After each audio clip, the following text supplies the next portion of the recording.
के रिकॉर्डिंग्स के लिंक्स दिए थे, वो आपने देखे? गौतम जी आपने देखे? यस। आपकी आवाज कम आ रही है, let me just check my settings.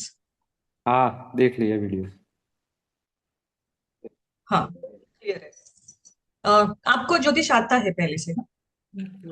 हाँ, बेसिक थोड़ा नॉलेज है। कल की कोई क्वेरीज थी, वो पूछ लूँ हाँ मैं? वो वरुण पद में हाँ, आपने बोला था ना? हम प्राणायाम वो कर लेते हैं, और मैं फिर आपकी क्वेरीज पे आती हूँ, फिर हम क्लास स्टार्ट करेंगे। हाँ। ठीक है। हम अपनी आंखें बंद कर लेंगे।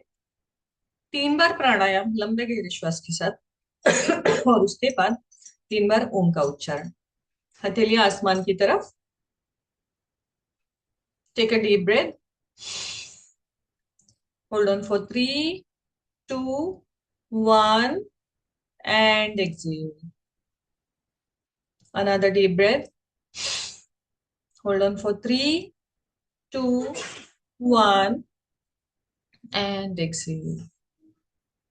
एक और बार लंबे गहरे श्वास के साथ hold on for 3, 2, 1 and exhale. आंखें बंदी रखे। एक लंबा गहरा श्वास ले और उसे छोड़ते हुए ओम का उच्चारण करें। ऐसा हम 3 बार करेंगे। ओ।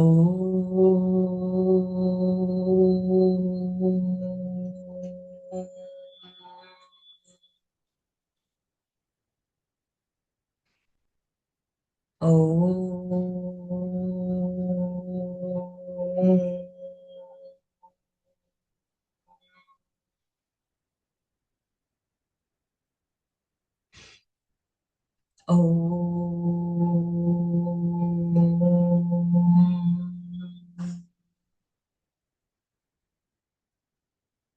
आंखों को बंदे रख के हथेलियों को फोल्ड करें। भगवान गणेश, माता पिता और हमारे गुरु का आशीर्वाद, उनका स्मरण करते हुए लें।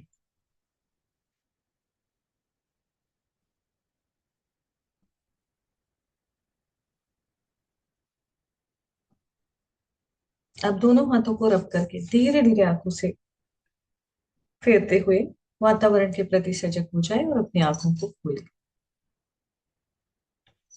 मैं अपने गुरु का और मेरी ग्रैंड मदर का स्मरण करते हुए जो भी आपको सिखाऊंगी वो उनके चरणों में समर्पित कर। जो भी गलती होगी उसका मैं स्वीकार करती हूँ।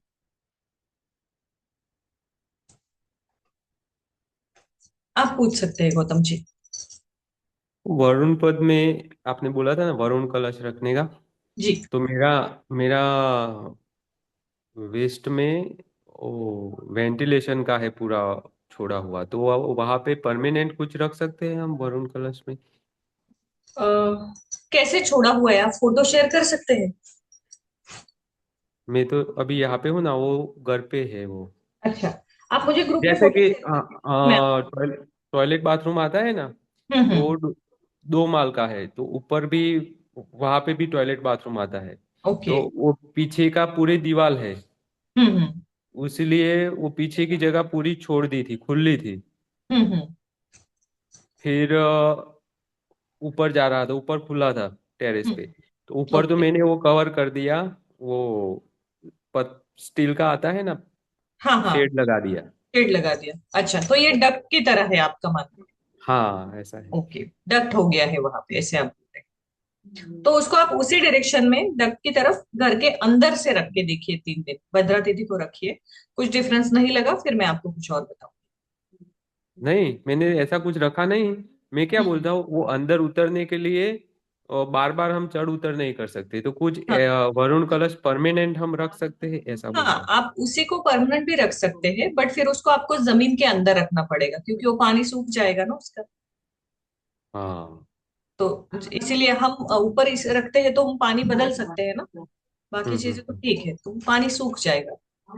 हम्म, उसको आपको जमीन के अंदर स्थापन करना पड़ेगा। तो कुछ हम्म। और रेमेडी कर लीजिए, कोई प्रॉब्लम। दूसरा मैं बोलता था, साउथ ईस्ट में तुलसी का छोटा सा मिट्टी में प्लांट रख सकते हैं, और घी रख का सकते दिया वहां पे कर सकते हैं, रख घी का सकते दिया। कर सकते हैं। और साउथ वेस्ट में ब्लैक तुलसी रख सकते हैं, ब्लैक तुलसी। वो भी कृष्ण वो कृष्ण तुलसी, हाँ। रख सकते हैं।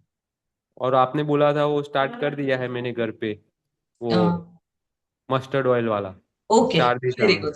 ओके। चार दिशा में किया है, हम्म। वो स्टार्ट कर दिया है अभी वहां पे। Very good. तो उसका एक तुलसी ट्वेंटी के, 21 डेज तक कैसे होता है आप देखिए रिजल्ट। लेकिन तुलसी जो है ना, अगर कोशिश कीजिए ईस्ट या वेस्ट में रख सकते हैं तो, अगर पॉसिबल है तो ईस्ट या ब्लैक, वेस्ट में वो ज्यादा अच्छा रिजल्ट देगी। ब्लैक तुलसी भी।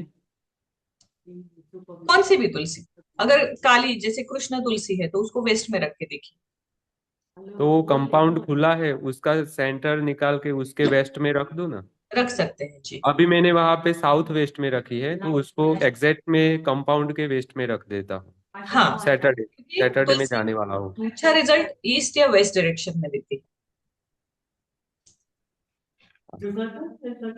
अगर आपको कुछ भी लगे आप फोटो शेयर कर लीजिए, फिर हम वैसे भी देख सकते हैं, कोई प्रॉब्लम। तो आज जो है हम नक्षत्रों की तरफ जाएंगे। नक्षत्र का ईच नक्षत्र के अनुसार मैंने आपको नोट्स दिए हैं। अगर आपको नहीं मिले हैं एक बार कंफर्म कीजिए, नोट्स रेडी है, मैं उसको फिर से फॉरवर्ड करना करवाने के लिए बोलूंगी। जो आपको दिए है उसमें नक्षत्र इन्वॉल्व है या नहीं, उतना बस मुझे बताइए। अब हम पहले समझते हैं कि नक्षत्र क्या है और उनका महत्व क्या है।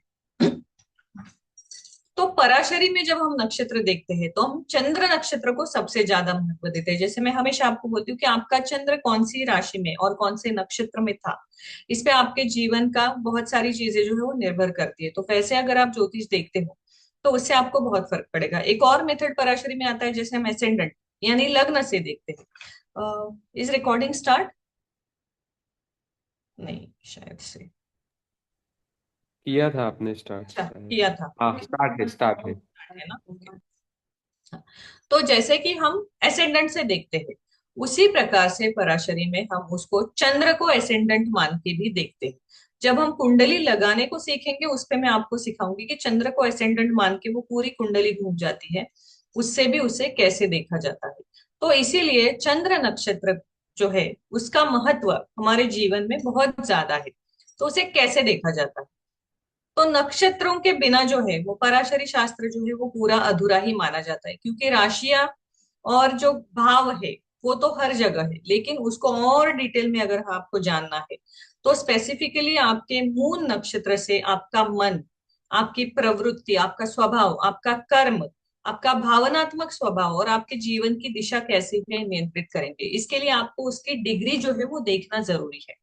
मान लीजिए उच्च डिग्री का मून अगर किसी का है तो उस व्यक्ति को अपनी भावनाओं पे नियंत्रण पाना मुश्किल हो जाता है। तो उनको बहुत जल्दी गुस्सा आता है और बहुत जल्दी शांत भी होता है, और इमोशंस ग्रास्प करना उनके लिए प्रॉब्लम होता है। मतलब they are not able to understand और चैनलाइज द इमोशंस, कि कब खुश होना है कब दुखी, या वो एक ही लेवल पे बहुत ज्यादा खुश भी नहीं रह सकते, वो भी उनको तकलीफ देता है। ऐसे लोग भी आप अपने पास देखोगे, आपको लगेगा कि सब कुछ ठीक है फिर भी क्यों भड़क रहा है।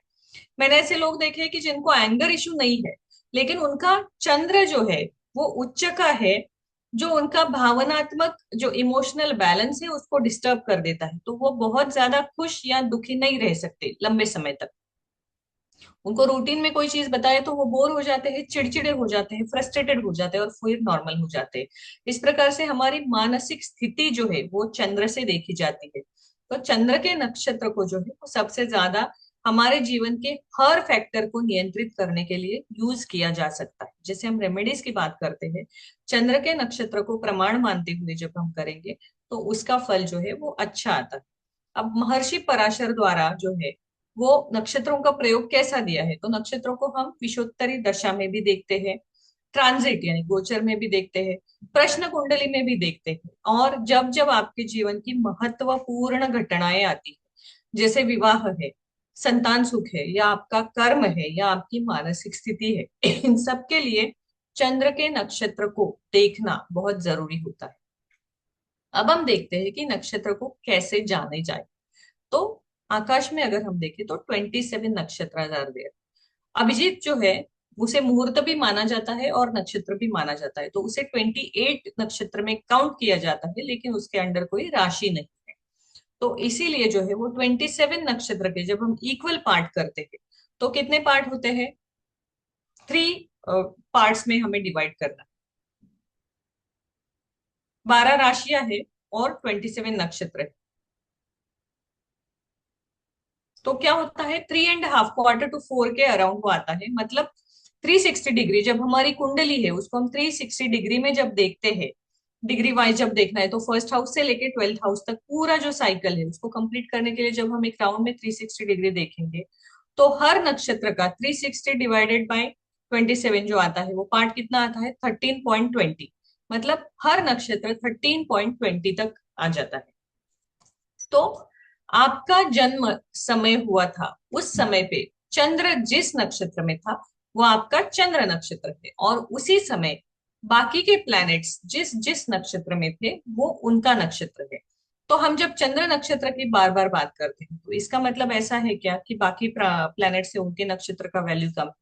तो ऐसा नहीं है। हमें जब हम दशा देखते हैं, तो दशा स्वामी का नक्षत्र भी देखना पड़ता है, जो हमने आज तक नहीं देखा है। तो उसको कैसे देखना है ये भी हम सीखेंगे। चंद्र नक्षत्र का जो मैक्सिमम प्रभाव है वो हमारे मन पे और हमारे स्वभाव पे पड़ता है। तो व्यक्ति की जो मानसिक प्रवृत्ति है, भावनात्मक प्रतिक्रिया मतलब reaction, how we response to the emotional level, या आपका जो किसी के साथ बॉन्डिंग है, आपको कभी डर लगता है, आपको कोई डिजायर है, या आपकी कोई इच्छा है, आपको कहीं जाना है, ये सब क्या है, ये सारे आपके इमोशनल ट्रेड्स है, डिफरेंट डिफरेंट। तो ये सारे इमोशनल ट्रेड्स जो है वो आपका चंद्र नक्षत्र निश्चित करता है कि किसी भी इमोशनल सिचुएशन को आप कैसे रिस्पॉन्स करोगे। मेरे पास ऐसे 2-3 क्लाइंट हैं जिनका चंद्र जो है, चंद्र नक्षत्र, वो चंद्र उनका जो है वो 24 डिग्री से ज्यादा है। तो 24 डिग्री से ज्यादा होने के कारण क्या होता है कि उनके मन के उतार चढ़ाव जो है वो बहुत ज्यादा होते हैं। एकता जी, इफ यू रिमेम्बर मेहरा जी का चार्ट, हमने देखा था मून जो है उनका फिफ्थ में था और हाईएस्ट डिग्री था। तो किसी का भी मून जो है वो फिफ्थ में आता है और हाईएस्ट डिग्री में आता है, तो वो अपने इमोशंस को संभाल नहीं पाते। मतलब वो गुस्सा भी कंट्रोल नहीं कर पाएंगे और प्यार भी कंट्रोल नहीं कर पाएंगे, और इतना जल्दी स्विच हो जाएंगे कि सामने वाले को मुश्किल होता है कि अभी तो नाराज था, अभी पूरा एक, अभी इतना बड़ा झगड़ा हुआ है, इमिडिएटली इंसान इतना नॉर्मल कैसा हो सकता है, बट देन दे कैन, क्योंकि उनका मून उनको एक फेज में ज्यादा समय रहने नहीं देता है। तो वो बहुत जल्दी स्विच करते हैं, एंड वी थिंक कि साइको इंसान है क्या, अभी तो इतना गुस्सा था, अभी कुछ clarity, and this people they don't seek the clarity. जिनका चंद्र हाईएस्ट डिग्री होता है और चंद्र नक्षत्र जो है वो स्ट्रांग होता है, वो लोग जो है ना, वो क्लैरिटी सीख नहीं करते। मतलब अगर कोई प्रॉब्लम हुआ है, झगड़ा हुआ है, they prefer not to talk about it at all and again behave like everything is normal. लेकिन जब तक हम चीजें पूरी तरह से डिस्कस नहीं करते और आधी अधूरी छोड़ देते हैं, तो क्या होता है, वो आगे चल के कुछ महीने बाद फिर से सेम प्रॉब्लम लेके सामने खड़ी हो जाती है।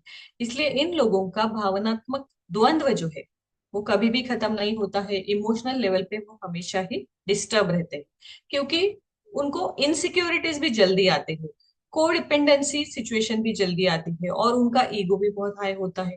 तो उसमें से कौन से इमोशन को कहाँ चैनलाइज करना है ना, यही उनको कंफ्यूज हो जाता है।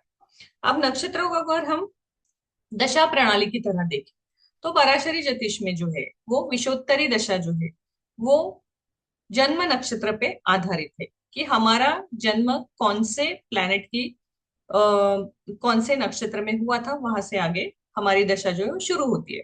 तो जो नक्षत्र में दशा प्रणाली पराशरी में आती है वो कितनी आती है, 120 ईयर्स की आती है। हर ग्रह को, हर प्लैनेट को एक पर्टिकुलर नंबर ईयर्स दिए गए हैं, और ऐसा पूरा 120 ईयर्स का जो है वो हमारा चार्ट बनता है।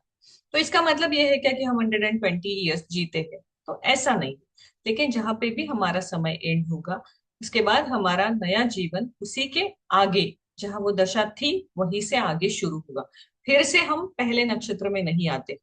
तो ये साइकिल चलता रहता है, और हर नक्षत्र का एक दशा स्वामी होता है, और उस समय जो भी आपकी दशा चल रही है उसकी घटनाओं पे उस दशा स्वामी के नक्षत्र का अधिकार होता है। मान लीजिए कि राहु की दशा चल रही है और बहुत ज्यादा प्रॉब्लम्स है, तो सिर्फ मून नक्षत्र की रेमेडी ना करते हुए, क्योंकि मून नक्षत्र जन्म नक्षत्र माना है तो उसका अपना इम्पोर्टेंस है, लेकिन उसके साथ साथ आपको आर्द्रा नक्षत्र को या राहु का जो भी दूसरा नक्षत्र आ रहा है उसको इम्पोर्टेंस देना बहुत जरूरी है। वही आपके जीवन की घटनाएं, क्योंकि हमने क्या देखा है कि दशा स्वामी उस समय हमें सबसे अधिक रिजल्ट देने के लिए प्रभावी होता है। उस कार्यकाल में हमें जो कुछ मिलने वाला है, वो जिस दशा स्वामी का अधिकार है उससे हमें ज्यादा से ज्यादा मिलता है। इसलिए उसका, जो भी हमारा महादशा स्वामी है, उसकी रेमेडी, उसके नक्षत्र की रेमेडी करना भी जरूरी होता है उस समय पे। अभी बिना नक्षत्र के अगर हम सिर्फ दशाओं को देखें, तो हमारा जो परामर्श है, यानी हमारा जो गाइडेंस है, वो उतना परफेक्ट नहीं आ सकता है। उसको अधिकाधिक परफेक्ट करने के लिए हमें नक्षत्रों का डीप नॉलेज होना चाहिए। अगर आपको पता होगा तो जब ज्योतिष शुरू हुआ था, जब ज्योतिष की खोज हुई थी शुरुआत में, तब सबसे पहले नक्षत्रों की खोज हुई थी। उसके बाद राशियां और प्लैनेट्स आए थे। सिर्फ नक्षत्रों के बेस पे भी प्रिडिक्शंस दिए जाते हैं जो बहुत ज्यादा गहरे और सटीक होते हैं। अब नक्षत्र देवता और उनका संकेत हमारे जीवन में क्या है, ये हमें देखना है। प्रत्येक नक्षत्र की एक देवता भी होती है जो उसके आध्यात्मिक और कार्मिक रूप का हमारे जीवन में क्या महत्व है वो बताती है। इसका एग्जाम्पल हमें लेना है तो अश्विनी, अश्विनी नक्षत्र अगर हम ले, तो अश्विनी नक्षत्र का सिंबल क्या है? टू हॉर्सेस, दो हॉर्सेस है अश्विनी नक्षत्र के। तो उन दो हॉर्सेस का जो है, उन्हें अश्विनी कुमार कहा जाता है। तो उनका जो संबंध है उसको किससे जोड़ा जाता है? हेल्थ से, प्रोग्रेस से, और अ, उपाय शास्त्र से जोड़ा जाता है। रोहिणी नक्षत्र है, उसकी देवता कौन सी है? उसकी देवता है ब्रह्मा। ज्येष्ठा नक्षत्र, ज्येष्ठा नक्षत्र की देवता है इंद्र, यानी कि अधिकार, नेतृत्व। तो आप उस देवता के अनुसार देख सकते हैं। तो ये आप सेल्फ स्टडी कर सकते हैं कि हर नक्षत्र की देवता कौन सी है या उनका सिंबल कौन सा है। नाउ नक्षत्र हमारे कर्मों से कैसे जुड़ा है? अब जब हम कर्मों की बात करते हैं तो हमेशा सिर्फ पास्ट लाइफ तो नहीं आता है। कर्मों को हम तीन पार्ट्स में डिवाइड करते हैं। संचित कर्म, जो हमारे जन्म के समय हमारे साथ आया हुआ है। प्रारब्ध कर्म, जो हमने जन्म लेने के बाद अब तक किया है। और क्रियामान कर्म, जो हम कर रहे हैं या करने वाले। मतलब हमारा जन्म नक्षत्र हमारा क्या पॉइंट आउट करता है? संचित कर्म पॉइंट आउट करता है। चलित दशा में जो नक्षत्र है वो हमारा प्रारब्ध कर्म पॉइंट आउट करता है। और जो रेमेडीज या फ्यूचर के लिए हम चीजें करते हैं कि मैं 7 मंगलवार ये करूंगी, यहाँ विजिट करूंगी, तब जो होगा उसे क्या कहा जाता है? क्रियामाण कर्म। तो क्रियामाण कर्म, प्रारब्ध कर्म और संचित कर्म, इन तीनों को हमारे लाइफ से और नक्षत्र से जोड़ के जब हम उसके बाद कोई भी प्रॉब्लम जीवन की फिक्स करने की कोशिश करते हैं, तब वो हमको बहुत अच्छा इम्पैक्ट देता है। अब मैं जब अभी रिसेंटली विजिट पे गई थी, वहां पे मैंने एक क्लाइंट का जब चार्ट देखा था, तो उनका ऐसा था कि उनको उपाय भी चाहिए और उनको प्रॉब्लम भी नहीं जानना है।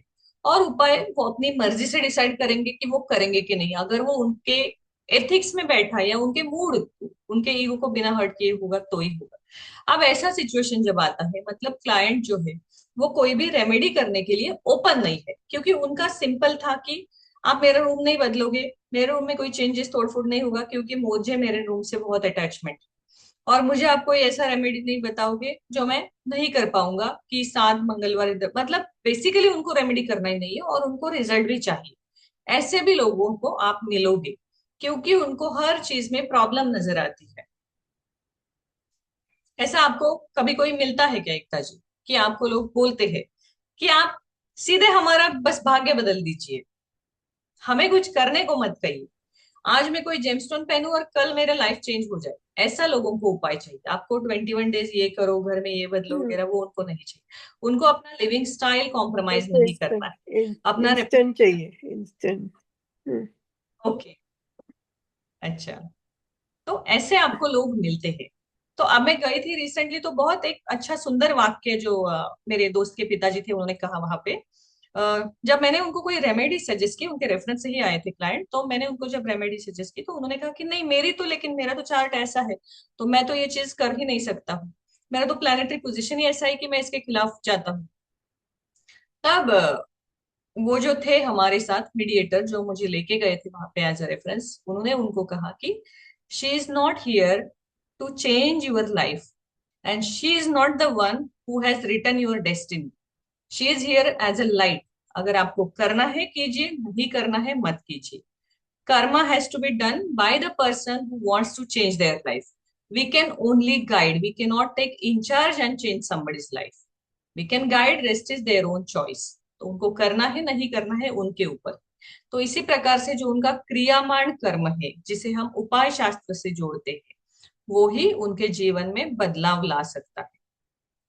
अब नक्षत्र को हम 5 प्रमुख अंगों में देखते हैं। वो है नक्षत्र स्वामी, नक्षत्र देवता, गण, योनि और नाड़ी। नक्षत्र स्वामी क्या होता है? जो उस नक्षत्र को नियंत्रित करता है, यानी उसको कंट्रोल करता है। नक्षत्र देवता क्या होती है? जो आपका इस जीवन का उद्देश्य बताती है कि आप इसी पर्टिकुलर नक्षत्र में आपने जन्म क्यों लिया।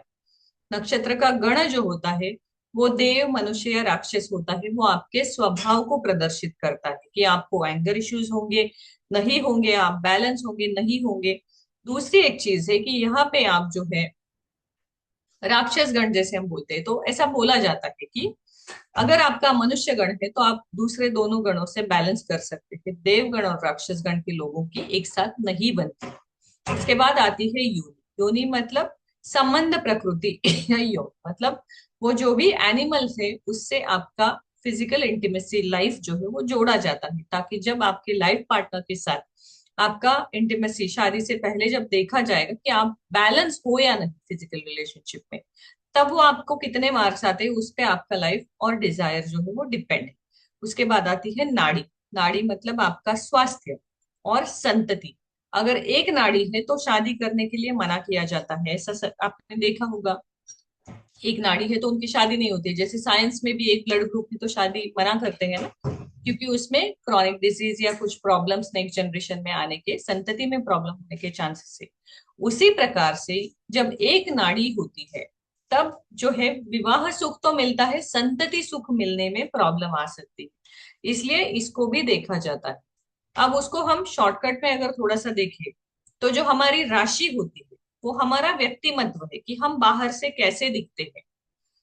जो भी राशि है उस राशि के अनुसार हमारा व्यक्तिमत्व बनता है, और जो भी नक्षत्र है उसके अनुसार हमारा अंतर्मन, मतलब हम एक्चुअली कैसे है। राशि क्या बताती है कि हम दुनिया के सामने कैसे है। नक्षत्र क्या बताता है कि हम रियल में अपने आप से कैसे है, हम, हमारा अंतर्मन कैसा है, हमारा कर्म कैसा है। ये सब हमें नक्षत्र से ही पता चलता है। मतलब क्या है कि नक्षत्र किसी भी कुंडली की आत्मा है और राशि किसी भी कुंडली का शरीर है, और इन दोनों को जोड़ता कौन है? चंद्रमा। मतलब मून का जो इन्फ्लुएंस है वो हमारे शरीर और मन दोनों चीजों पे बहुत ज्यादा होता है। And it is always a flowing, और जो वाटर की तरह इमोशंस होते हैं वैसा इमोशनल होता है। इसलिए आपका नक्षत्र कौन सा है, जन्म नक्षत्र, इसके भी बहुत सारे जो है वो ये देखे जाते हैं कि उसका आपके जीवन पे बहुत ज्यादा प्रभाव पड़ता है। इसलिए आप देखो कि आप बोलोगे कि अरे हम दोनों एक ही राशि के हैं, लेकिन हमारे स्वभाव मिलते नहीं है। उनका स्वभाव अलग है, मेरा स्वभाव अलग है। ऐसा क्यों होता है? क्योंकि आपकी राशि सेम है लेकिन आपका चरण जो है नक्षत्र का वो अलग आया है। इसके कारण आपके स्वभाव में भिन्नता आ सकती है। अब हम जो कुछ नक्षत्र है उसका बेसिक इंफॉर्मेशन मैं आपको शेयर करूंगी, जो आपको मैं बताऊंगी, जो मैंने देखा कि हम कैसे देख सकते हैं। तो जो अश्विनी नक्षत्र है उसका स्वामी कौन है? पुराने बैच के स्टूडेंट्स बता सकते हैं अगर नोट्स पढ़े तो। अश्विनी नक्षत्र का स्वामी कौन है? अच्छा, जानवी जी चली गई शायद वो लोग। अश्विनी नक्षत्र का स्वामी है केतु। केतु के अंडर अश्विनी नक्षत्र आता है, और उसके देवता मैंने अभी आपको बताया था अश्विनी कुमार है। इस नक्षत्र के व्यक्ति जो है वो बहुत ही तीव्र, किसी भी कार्य को शुरुआत करने वाले और हेल्पफुल वाले होते हैं, किसी को भी जल्दी हेल्पफुल कर होते हैं। तो रेमेडी, रेमेडी तो नहीं बोल सकते, बट किसी को कोई प्रॉब्लम है तो वहां ये लोग जल्दी से आके हेल्प करते हैं। दूसरा जो है वो भरणी नक्षत्र है। भरणी नक्षत्र का स्वामी जो है वो शुक्र है। ये मैं आपको अभी बताऊंगी, लेकिन दिस इज योर होमवर्क, ये मैं आपको नोट्स में नहीं दूंगी। आपको होमवर्क में क्या करना है? नक्षत्र का नाम, उसका स्वामी, उसकी देवता और उसका स्वभाव गुण कैसा है, इसका आपको चार्ट बनाना है सेल्फ स्टडी से।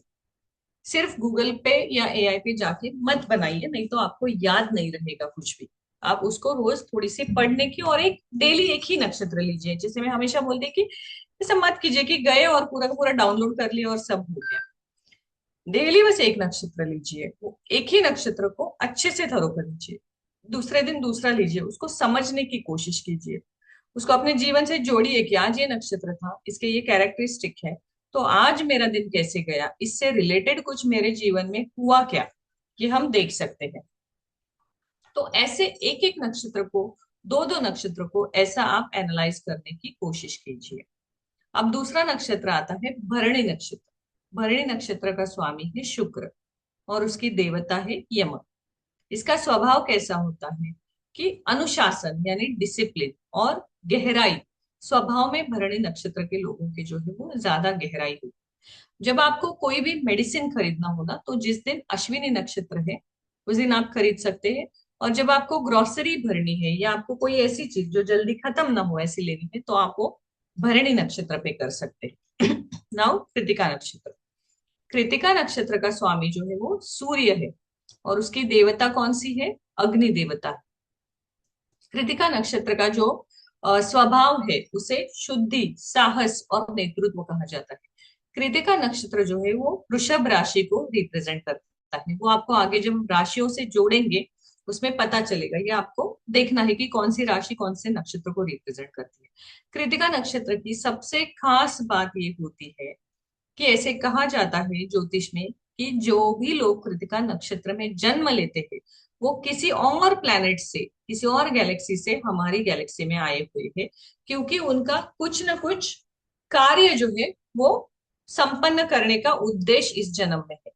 इसीलिए ये लोग जो है वो बहुत इंट्यूटिव भी होते हैं और बहुत ज्यादा साहसी भी होते हैं, और उनको बहुत जल्दी चीजें, लेट्स से आपने आजकल देखा होगा कि एनिमल कनेक्शन भी होता है कि हम एनिमल से बातें कर सकते हैं, उनके सोल से बातें करते हैं। तो ये सारी चीजें जो है वो कृतिका नक्षत्र के लोग जो है ना, बहुत जल्दी उनका सिंक्रोनाइजेशन जो कनेक्शन है वो किसी भी एनिमल से या किसी भी व्यक्ति से या किसी सोल से हो सकता है।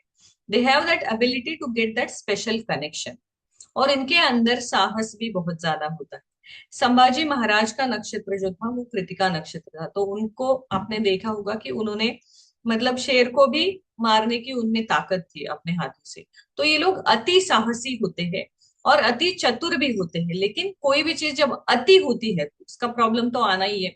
इसलिए उसको चैनलाइज करना कृतिका नक्षत्र के लोग अगर सीख जाते हैं तो उनके लाइफ के बहुत सारे प्रॉब्लम जो है वो सॉर्ट आउट हो जाते हैं। इनमें नेचुरली ही एक ना लीडरशिप क्वालिटीज होते हैं, स्वभाव इनका बहुत शुद्ध और साहसी होता है। और ये लोग हमेशा ही थोड़े से डीप इसमें रहते हैं, क्योंकि उनको अपना पर्पस नहीं मिल पाता है। जैसे मैंने कहा कि अगर किसी और प्लेनेट से वो यहाँ आए हुए हैं और उन्होंने जन्म लिया है, लेकिन यहाँ जन्म लेते ही हम भूल जाते हैं ना कि हमारा पर्पस क्या है, तो कुछ समय के लिए ये लोग भटकते हैं, क्योंकि too much power, too much aggression, fire element, और उसके साथ करने के लिए कोई दिशा ही नहीं है, तो वो चैनलाइजेशन नहीं हो पाता है और इन लोगों की पूरी एनर्जी वेस्ट हो जाती है और लाइफ में डिस्ट्रक्टिव डिसीजन होने के चांसेस होते हैं। इसलिए कृतिका नक्षत्र के लोगों को प्रॉपर चैनलाइज, अगर बच्चे हैं तो बचपन से ही उनको सही मार्ग पे हमेशा डिसिप्लिन देना बहुत जरूरी होता है। उसके बाद हम देखते हैं रोहिणी नक्षत्र। रोहिणी नक्षत्र का जो स्वामी है वो चंद्र है। अब चंद्र का मैं आपको ऐसे पूछूंगी, चंद्र की स्टोरी तो सबको पता है। 27 नक्षत्र को हम क्या बोलते हैं, 27 नक्षत्रों को हम बोलते हैं कि वो चंद्र की 27 वाइफ्स है। चंद्र की 27 जो बीवियां है, जो पत्नियां हैं, उनका जो है वो नक्षत्र जो है उनमें से सबसे फेवरेट कौन सी थी? रोहिणी। रोहिणी। रोहिणी फेवरेट थी, मतलब वो उच्च नक्षत्र है, तो ये अधिक माना जाता है। और उसके नाम में भी, if you just close your eyes and you see Rohini, you said, तो एक ब्यूटीफुल वाइब्रेशन आपको आते हैं कि कोई बहुत सुंदर स्त्री है, ऐसा एक आकर्षक स्त्री है, या बहुत ही शांत सुशील स्वभाव की है, ऐसा एक इमेज आपके सामने आता है। तो रोहिणी नक्षत्र का स्वामी जो है वो चंद्र है और उसके देवता है वो ब्रह्म देवता है। और उसका स्वभाव जो है उसे देखा जाता है कि समृद्ध और आकर्षित व्यक्ति, तो रोहिणी नक्षत्र के लोगों के अंदर नेचुरली ही वो एक अट्रैक्शन ऑरा होता है और बहुत ही सात्विक प्रवृत्ति का ऑरा होता है। इसके बाद है मृगाशीर्ष। मृगाशीर्ष का स्वामी है मंगल और इसकी देवता है सोम। तो मृगशीर्ष नक्षत्र के लोग जो होते हैं वो बहुत ज्यादा जिज्ञासु होते हैं। उनको हर चीज में बहुत गहराई तक जानना होता है, इंटरेस्ट होता है, लेकिन उतने ही वो चंचल भी होते हैं। मतलब एक चीज में वो बहुत ज्यादा समय नहीं दे सकते हैं। उनको हमेशा चेंज, गति चाहिए होती है, उनको हमेशा फास्ट मूवमेंट्स चाहिए होते हैं। चंचलता उनके अंदर बहुत होती है। आप देखोगे किसी भी चीज को खोजना है या किसी भी चीज पे रिसर्च करना है तो उसके लिए सबसे ज्यादा जरूरी क्या है? Concentration and patience. तो मृगशीर्ष नक्षत्र में क्या होता है, ये दो अपोजिट ट्रेड्स आते हैं कि रिसर्च भी करना है और समय भी नहीं देना है। चंचलता बहुत ज्यादा है, तो एक एक समय के बाद वो लोग मूवमेंट कर देते हैं। इसलिए उनकी जो जिज्ञासा है उसको सही चैनलाइजेशन नहीं मिल पाता अगर वो सही समय नहीं दे। एक पर्टिकुलर टाइम तक उनको अपने पेशेंस को रखना जरूरी होता है। देन आर्द्रा नक्षत्र। नक्षत्र भी आपको राशियों की तरह सीक्वेंस से ही याद रखने, बीच में से कभी भी कोई याद आया ऐसे नहीं चलेगा। कौन से नक्षत्र का कौन सा नंबर है याद आना चाहिए, क्योंकि उसी सीक्वेंस से उन्हें हम राशियों से जोड़ते हैं। आर्द्रा नक्षत्र का स्वामी जो है वो है राहु और उसकी देवता है रुद्र। इसका स्वभाव जो माना है वो है परिवर्तन या भावनात्मक उथल पुथल। मतलब बहुत ज्यादा इमोशनल इम्बैलेंस जो है वो आर्द्रा नक्षत्र के लोगों में देखा जाता है। आर्द्रा नक्षत्र, मूल नक्षत्र, ऐसे दो तीन नक्षत्र है और ज्येष्ठा नक्षत्र, जिनमें आप देखो कुंडली में है तो शांति बताई जाती है कि इस व्यक्ति की शांति करना जरूरी है। अब आर्द्रा नक्षत्र की हम अगर बात करें तो राहु का नक्षत्र है आर्द्रा नक्षत्र, और भगवान शिव का भी नक्षत्र जो है वो आर्द्रा नक्षत्र रिप्रेजेंट करता है। अब जब भी कभी हमें राहु को कंट्रोल करना है, राहु का प्रभाव नियंत्रण में लाना है, तो हमें किसकी आराधना करनी चाहिए? भगवान विष्णु की। क्योंकि भगवान विष्णु ने सुदर्शन चक्र से उसका सर काट के जो अमृत प्राशन उसने किया था उसको रोका था। तो राहु को नियंत्रण में लाना है तो श्री विष्णु, राहु को नष्ट करना है तो शिव जी। क्योंकि दोनों का नक्षत्र एक है, तो जब डिस्ट्रक्टिव पावर की बात आती है, आर्द्रा इज डिस्ट्रक्टिव नक्षत्र। लॉकडाउन जब हुआ था तब आर्द्रा नक्षत्र चल रहा था, इसलिए उसका प्रभाव या वायरल इन्फेक्शन है वो बहुत ज्यादा हो गया था। तो डिस्ट्रक्टिव एनर्जी को नष्ट करने के लिए हमें उससे भी ज्यादा पावरफुल डिस्ट्रक्टिव एनर्जी चाहिए। तो जब आपको उसको नष्ट करना है, उसके प्रभाव को, देन शिव जी की आराधना जो है वो आपको सही मार्ग पर लेके आए। इसका जो स्वभाव है वो परिवर्तन का स्वभाव है और बहुत ज्यादा इमोशनल डिस्टर्बेंस है। आर्द्रा नक्षत्र के लोग जो है वो कभी शांत एक जगह पे या शांत सोच से नहीं बैठ सकते, हमेशा कुछ ना कुछ कंफ्यूजन उनके मन में चलता रहता है। देन नंबर 7 पे है पुनर्वसु नक्षत्र। पुनर्वसु नक्षत्र की जो देवता है वो है गुरु, यानी जुपिटर। सॉरी, स्वामी गुरु या जुपिटर है, देवता है अदिति। अब ये दोनों भी आप देखोगे तो गुरु ज्ञान का कारक है और अदिति जो है वो उसे क्या कहा जाता है? देवताओं की माता कहा जाता है। मतलब ज्ञान का भंडार इस नक्षत्र के पास है। तो आपको कभी भी कोई भी स्टडी, नया कोर्स या नया कुछ लर्निंग, आपके किसी टेक्नोलॉजी में, किसी भी चीज में कुछ भी नया सीखने की शुरुआत करनी है, तो अगर आपको पुनर्वसु नक्षत्र से करते हैं या आपको सिखाना भी है, आपको नया अपना कोर्स लॉन्च करना है और आपको सिखाना है, तो उसका पहला सेशन अगर आप पुनर्वसु नक्षत्र पे रखते हो तो आप एक बहुत अच्छे टीचर बनोगे और जो भी आप लोगों को दोगे वो लोगों की समझ में आएगा। पुनर्वसु नक्षत्र का एक और ट्रेड है जो है कि जो भी व्यक्ति पुनर्वसु नक्षत्र में जन्म लेते हैं या जिनका वो चंद्र नक्षत्र होता है, उन लोगों के जीवन में बार बार रीसेट आता है। वो एक ही प्रोफेशन में लंबे समय तक नहीं रह पाते, कुछ ना कुछ चेंज आते हैं, सडन चेंज आते हैं कि उनको उस चीज को छोड़ना पड़ता है, कुछ नया स्टार्ट करना पड़ता है, क्योंकि उसके नाम में ही क्या है? पुनर्वसन। जैसे ही वो टाइम फ्रेम आ जाएगा तो उनका जो सेटल लाइफ है वो पूरा चेंज होके सडनली कुछ नया उनको करना पड़ता है। तो पुनर्वसु नक्षत्र के लोगों का जो जीवन है वो थोड़ा सा इनस्टेबल रहता है, किसी भी चीज की शाश्वती नहीं रहती है कि आज मैंने ऑफिस खोला तो अगले 10 साल चलेगा। कल परसों कुछ भी हो सकता है, नया एक आउट ऑफ द ब्लू किसी और फील्ड का ही अपॉर्चुनिटी आ सकता है, ऐसा लोगों के साथ बहुत ज्यादा होता है।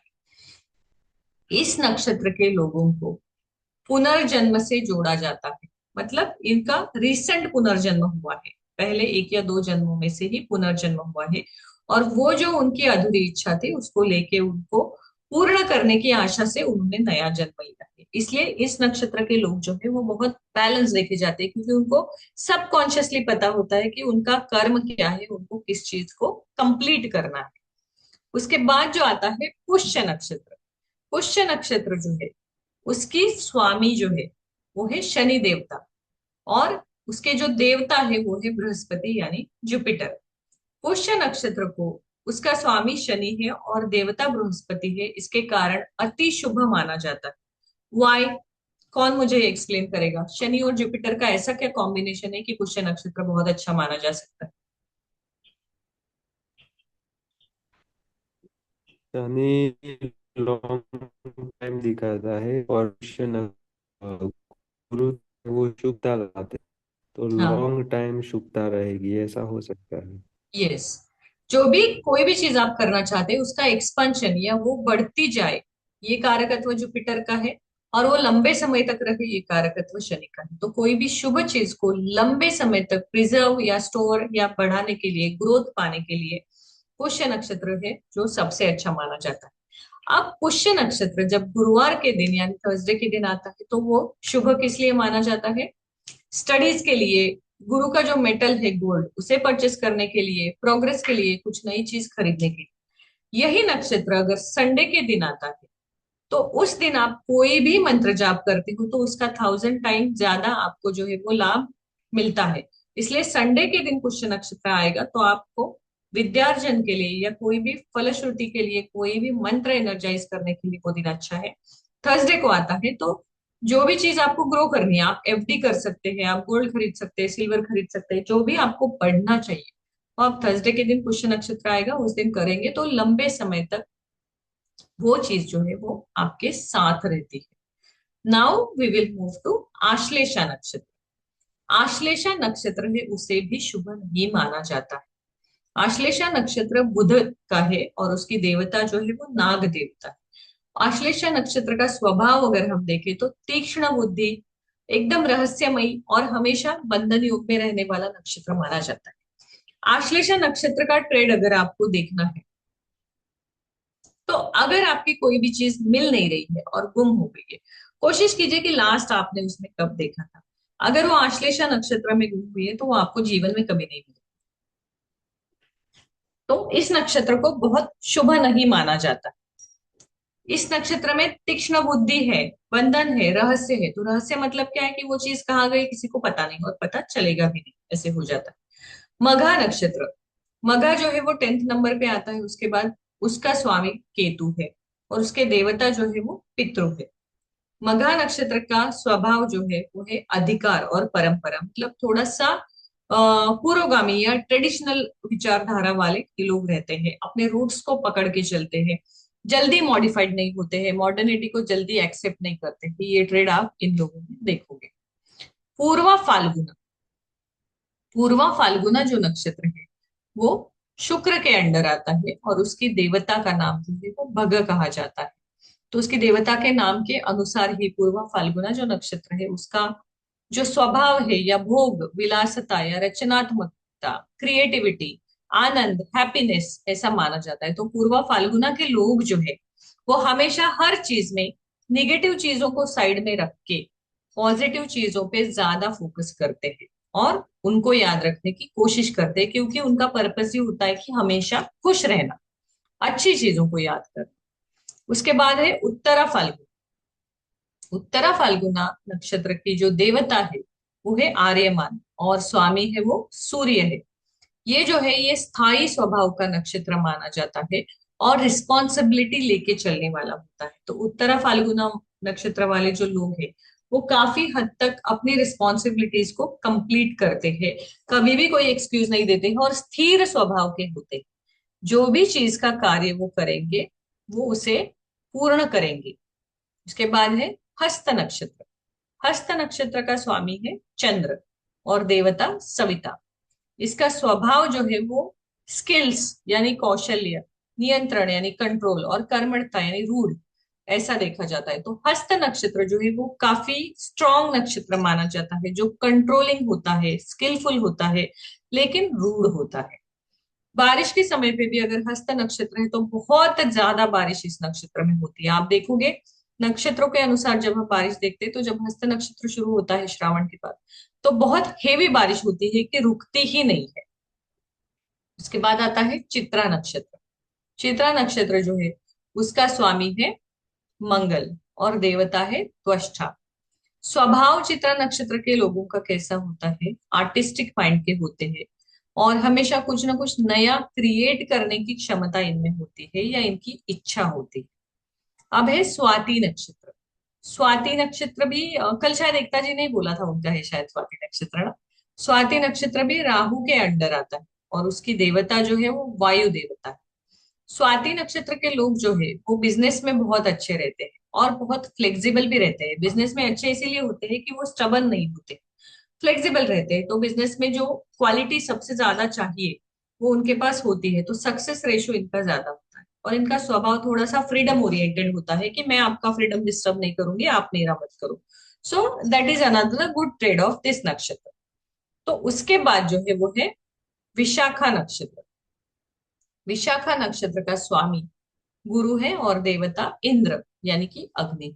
इसका स्वभाव जो है वो है लक्ष्य, प्रतिस्पर्धा या विस्तार यानी ग्रोथ, टारगेट एंड कंपेनियन। तो विशाखा नक्षत्र वाले लोग जो है उनको आप कोई भी टारगेट दो उनके ऑफिस में या लाइफ में, वो उसे पूरा करके ही रहेंगे, because they knows how to channelise the energy. पहले कौन सा स्टेप होना चाहिए, दूसरा कौन सा है, they are very wise in that. उसके बाद आता है अनुराधा नक्षत्र। कम से कम नक्षत्र और उसका स्वामी इतना तो याद करने की कोशिश कीजिए, बाकी चीजें आपको धीरे धीरे आ जाएगी। शुरू में आपको सिर्फ कौन सा नक्षत्र है, उसका स्वामी कौन सा है, इतना आया ना, तो राशियां तो आपको ऑटोमेटिकली आ जाएंगी। बाकी चीजें आप जैसे जैसे चार्ट देखोगे ना, प्रैक्टिस से भी हो जाएगी। अनुराधा नक्षत्र का स्वामी है वो है शनि, और उसकी देवता है मित्र। अनुराधा नक्षत्र के लोग जो है उनका स्वभाव जो होता है वो they are always community lovers. उनको ग्रुप में रहना अच्छा लगता है, उनको ट्रेडिशनल वे भक्ति अच्छी लगती है, उनको संस्कार या स्पिरिचुअलिटी की तरफ वो आकर्षित ज्यादा होते हैं और बहुत फ्रेंडली भी होते हैं। देन ज्येष्ठा नक्षत्र। ज्येष्ठा नक्षत्र जो है वो बुध का नक्षत्र आता है, उसकी देवता है इंद्र, और स्वभाव जो आता है इनका थोड़ा सा ईगोइस्टिक होता है। इनको सारे निर्णय अपने मर्जी से लेने होते हैं और हमेशा अपनी सुपीरियरिटी जो है वो दिखानी होती है। तो ज्येष्ठा नक्षत्र के लोग जो है उनका भी अपने, जब करियर में बहुत ज्यादा ऑब्स्टेकल आते हैं, प्रॉब्लम आते हैं, तो हम क्या बोलते हैं कि शांति करवा लीजिए गुरु से। ज्येष्ठा नक्षत्र है, मूल नक्षत्र है, या तो विष्ठीकरण है, ये जो चीजें जब आती है तो उनकी शांति जो है, आश्लेषा नक्षत्र है, कंपल्सरी उनकी शांति जो है वो कही जाती है, ताकि उनके लाइफ में थोड़ी स्टेबिलिटी आए। मतलब क्या होता है कि उनका जो स्वभाव है वो थोड़ा फ्लेक्सिबल बन जाए। उसके बाद जो है वो मूल नक्षत्र। मूल नक्षत्र का स्वामी जो है वो भी केतु है, और उसकी देवता है वो है निवृत्ति। मूल नक्षत्र के लोगों का जो स्वभाव होता है वो किसी भी चीज के रूट्स तक पहुंचना, और बहुत जल्दी सैक्रिफाइस भी ये लोग कर सकते हैं। बहुत जल्दी किसी को जो चीज इनके लिए बहुत ज्यादा जरूरी है वो किसी और को बहुत आसानी से दे सकते हैं। मूल नक्षत्र का में जब व्यक्ति का जन्म होता है तो कहा जाता है कि पिता ने उनका मुख 3 महीने तक या शांति होने तक नहीं देखना चाहिए। तो इसीलिए इनके जीवन में शुरू से ही त्याग आता है, और किसी भी चीज को रूट्स तक पहुंचना भी ये लोग जानते हैं। लेकिन मूल नक्षत्र की भी शांति जन्म के उपरांत इमिडिएटली करना जरूरी है। अगर ये जो नक्षत्र है ना, ज्येष्ठा मूल, इसके लिए हम वेट नहीं करते कि 9 साल का बेबी हो, 5 साल को, इमिडिएटली एक बार शांति कर लेते हैं, बाद में फिर से एक बार कर लेते हैं। पूर्वाषाढ़ा। पूर्वाषाढ़ा का जो स्वामी है वो है शुक्र, और उसकी देवता है आप। इसका स्वभाव जो है वो है हमेशा इन लोगों को जीतना होता है, और उनका जो विल पावर है और आत्मविश्वास है वो बहुत ज्यादा स्ट्रांग होता है। पूर्वाषाढ़ा व्यक्ति के लोग जो है ना, अगर वो कोई डिसीजन ले ले तो उनको बेंड डाउन करना या उनका मत परिवर्तन करना, मन बदलना थोड़ा सा मुश्किल होता है, because they easily don't give up. उनके अंदर बहुत ज्यादा स्ट्रॉन्ग विल पावर होता है कि कोई भी चीज अगर वो डिसाइड करे तो उस पे विजय प्राप्त कर सकते हैं। उत्तराषाढ़, उत्तराषाढ़ा नक्षत्र का स्वामी जो है वो है सूर्य, और इसके देवता है विश्वदेव। स्वभाव जो है वो स्थिर स्वभाव आता है और एथिकल। उत्तराषाढ़ा नक्षत्र के जो लोग हैं वो बहुत ज्यादा एथिकल होते हैं, बहुत ज्यादा वो रूल्स ब्रेक नहीं करते हैं, या उनके अपने डिसिप्लिन होते हैं कि कहीं उनको दिखे कि उनका लाभ भी है, उनको फायदा हो रहा है, बट चीजें अनएथिकल वे से चल रही है, then they will just withdraw, they will not be part of it. Then श्रवण नक्षत्र, श्रवण नक्षत्र का स्वामी है चंद्र और देवता है विष्णु। इनका स्वभाव भी नाम की तरह है, श्रवण होता है मतलब ग्रास्पिंग। श्रवण मतलब क्या? सुनना और उसको ग्रास्प करना और उसको आचरण में लाना। तो किसी भी प्रकार का ज्ञान जो है, they are very good listeners. श्रवण नक्षत्र के लोग जो है वो बहुत अच्छे लिसनर होते हैं, और धार्मिक कार्यों में उनको बहुत ज्यादा इंटरेस्ट होता है। धर्म के लिए कुछ करना, डोनेशंस करना, स्पिरिचुअल प्लेसेस में सेवा करना, ये इन लोगों को अच्छा लगता है। देन धनिष्ठा नक्षत्र, धनिष्ठा नक्षत्र का स्वामी है मंगल और देवता है वसु। स्वभाव इनका जो है वो अगेन, इनमें भी मंगल स्वामी है तो क्या हो गया, लीडरशिप क्वालिटीज नेचुरली आ गए। और लीडरशिप क्वालिटीज जब आते हैं, मंगल है तो क्या है, अचीवमेंट्स भी है। तो इनको भी बहुत ज्यादा चीजें कलेक्ट करना, जमा करना या अचीव करना, अचीवमेंट्स बेसिकली, बहुत ज्यादा अचीवमेंट्स के पीछे ये लोग रहते हैं। देन शताभिषा नक्षत्र, शताभिषा नक्षत्र का जो स्वामी है वो भी राहु है। अभी आपको ये याद करना है कि कौन से ग्रहों के अंडर कौन से नक्षत्र आते हैं और कौन सी राशि को भी वो रिप्रेजेंट करते हैं। राहु है और देवता जो है वो वरुण देवता। शताभिषा नक्षत्र जो है उसे अगेन राहु से जोड़ा गया है, तो क्या होता है, डीप रिसर्च उनमें है। तो हर चीज की गहराई तक जाना जो है वो ये लोग करते हैं, और डीप रिसर्च करने का एक होता है, और कुछ नया इनोवेशन इस नक्षत्र के लोग कर सकते हैं। बट शताभिषा नक्षत्र को बहुत शुभ नहीं माना जा सकता है, क्योंकि ज्योतिष में इसे ऐसे देखा जाता है कि इस नक्षत्र के लोग जो है ना वो रिवेंज मोड में थोड़ा सा जल्दी चले जाते हैं। तो इनसे दुश्मनी और दोस्ती दोनों भी अच्छी नहीं है, ऐसा बोला जाता है। नाउ पूर्वा भाद्रपद, पूर्वा भाद्रपदा का स्वामी जो है वो गुरु और देवता है अजायकपाद, अजयकपाद। स्वभाव जो है उनका वो उग्र स्वभाव है, और वैचारिक क्रांति मतलब बहुत ही अग्रेसिव या बंड करने वाले, जैसे हम बोलते हैं ना कि रूल ब्रेकर्स। पूर्वा भाद्रपदा के लोग जो होते हैं ना, रूल ब्रेकर्स होते हैं, अपने आप के अपने डिसिप्लिन ये लोग करेंगे, उस प्रकार से इन्हें देखा जाता है। उत्तरा भाद्रपदा जो नक्षत्र आता है उसका स्वामी शनि है, अहिर्बुद्ध देवता उसकी है, और इनका भी स्वभाव है कि त्याग, स्थिरता और गहराई, किसी भी चीज के डेप्थ तक जाना, उसको समझना, शांत और स्थायी स्वभाव से, और अगर जरूरत पड़े तो अपना नुकसान हो जाए लेकिन किसी और का नहीं हो, ये उत्तरा भाद्रपदा के लोगों की क्वालिटी होती है। Now there is a Revati nakshatra. Revati is a, Revati का स्वामी है बुध और देवता है पुष्य। रेवती नक्षत्र के लोगों का जो स्वभाव है वो पूर्णतः संरक्षण देना, यात्रा करना, यानी ट्रैवल से रिलेटेड भी ये नक्षत्र जो है वो बहुत ज्यादा जोड़ा जाता है, या किसी को प्रोटेक्शन देने के लिए भी ये लोग जो है वो बहुत अच्छे माने जाते हैं। तो रेवती नक्षत्र जब आता है ना, तो क्या होता है कि जहां जहां आपका ट्रैवल का काम है, वहां वहां आप रेवती नक्षत्र को अगर एक्टिवेट करोगे, मैंने कल के क्लास में एक्टिवेशन प्रोसेस आपको बताया था, मैं आपको फिर से बता दूंगी अब। तो जहां पे भी ट्रैवल है या इससे रिलेटेड ट्रेड है, या आपका जो भी नक्षत्र है उसका ट्रेड एक्टिवेट आपको करना है, तो या तो उस नक्षत्र का नाम आपको बार बार लेना है, या तो उसका जो पिक्चर है सिंबल का वो अपने पर्स में रखना है, या अपने बुक में रखना है, या अपने घर में नॉर्थ वेस्ट में उसको लगा के रखना है। ये चीजें आप अगर करोगे तो ये बहुत ही आसानी से आपके जीवन में सक्सेस जो है वो लेके आता है, क्योंकि नक्षत्र का एक्टिवेशन होना बहुत जरूरी है जीवन में। जैसे हमारे जीवन में हम अपने नक्षत्र को एक्टिवेट करते हैं, बहुत सारी प्रॉब्लम, फिर हमें राशि पे अलग काम नहीं करना पड़ता है, भाव पे अलग नहीं। प्रॉब्लम भाव में भी है, राशि में भी है, लेकिन अगर नक्षत्र को हम फिक्स करें तो फिर क्या होता है, दोनों प्रॉब्लम एक साथ टेक केयर हो गया ना, प्लैनेट का भी और राशि का भी। अब आपके लिए होमवर्क में क्या दूंगी कि आपको 27 नक्षत्र और उनका स्वामी जो है और उनका राशि जो है उसका चार्ट बनाना है। ठीक है।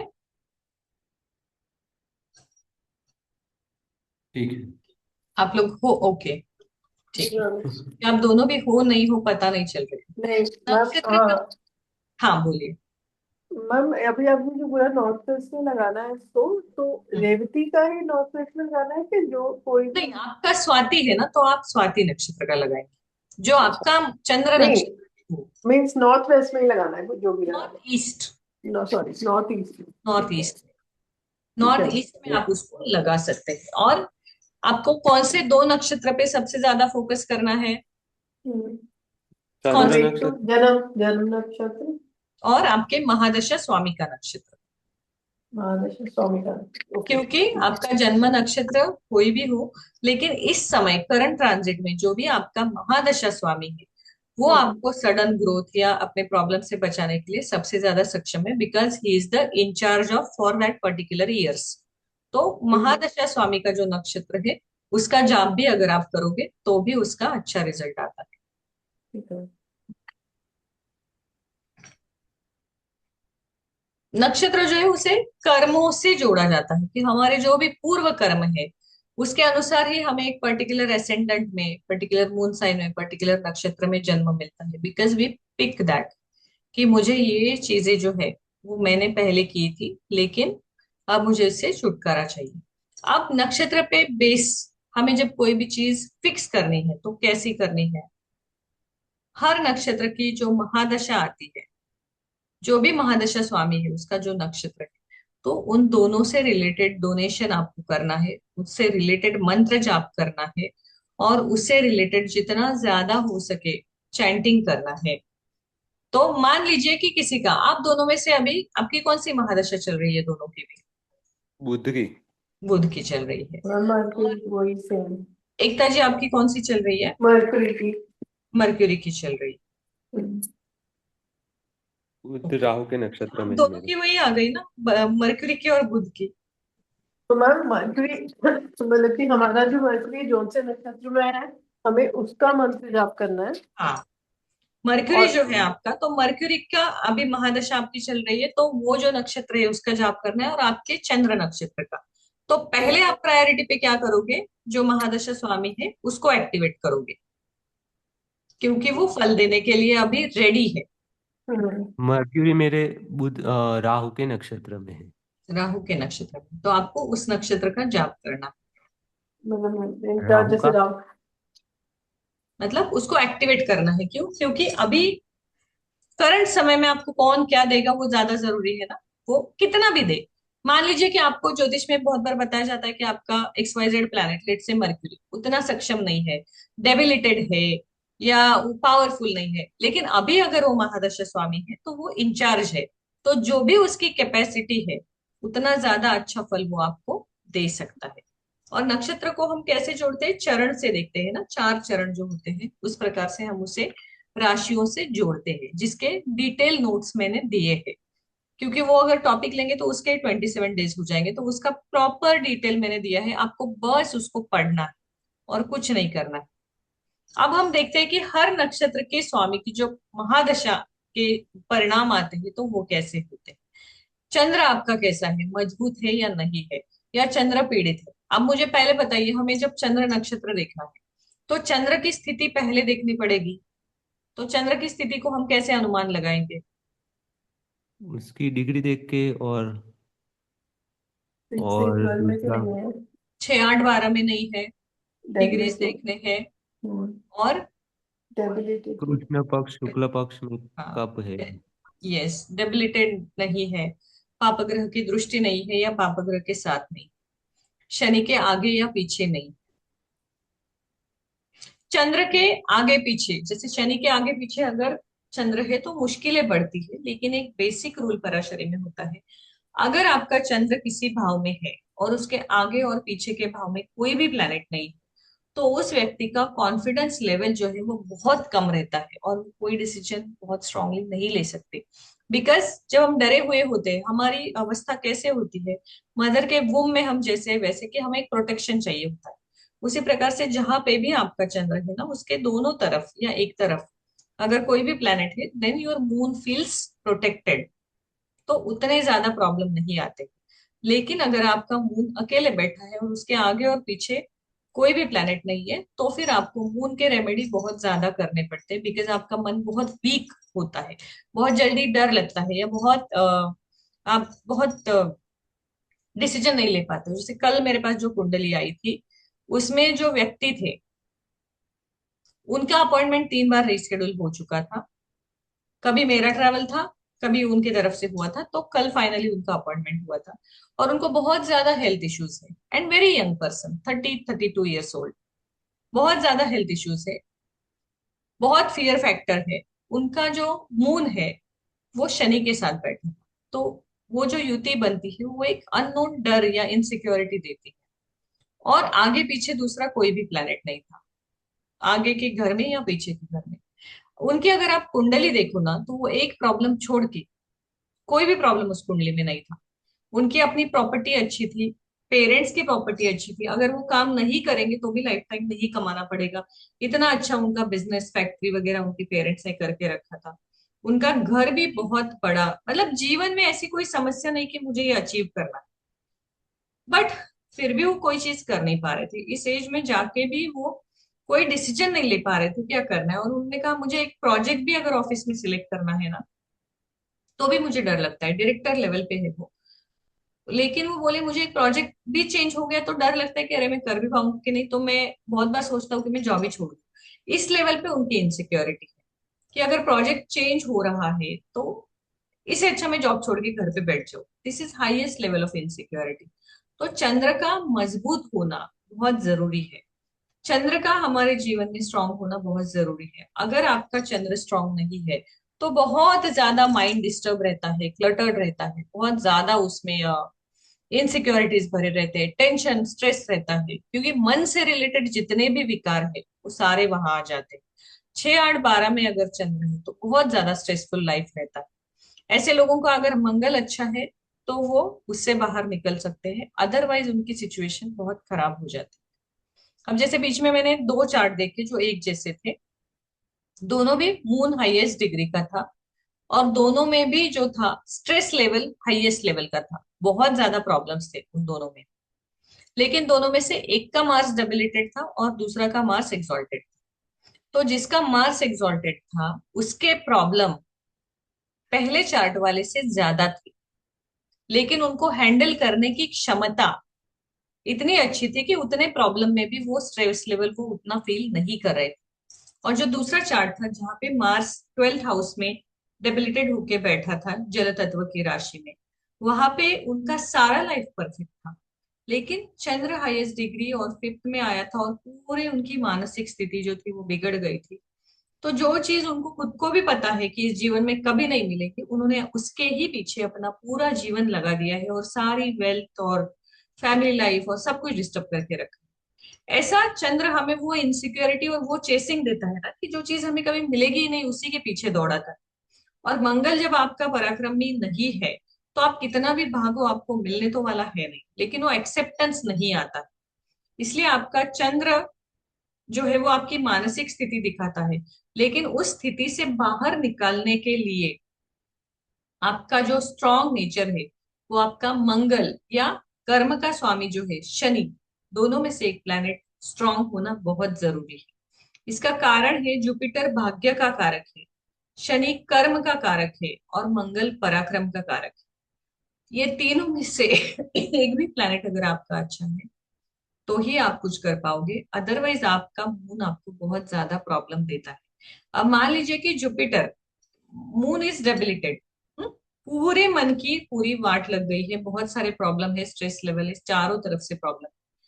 और जुपिटर जो है वो भाग्य का कारक है, जहां भी बैठा है वहां पे आपको भाग्य से लाके दे।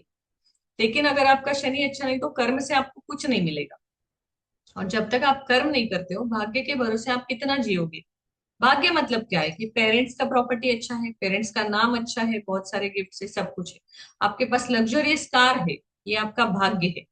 उसमें पेट्रोल भरने के लिए पैसे नहीं है, ये आपका कर्म है, क्योंकि वो तो आप ही को लाने हैं ना।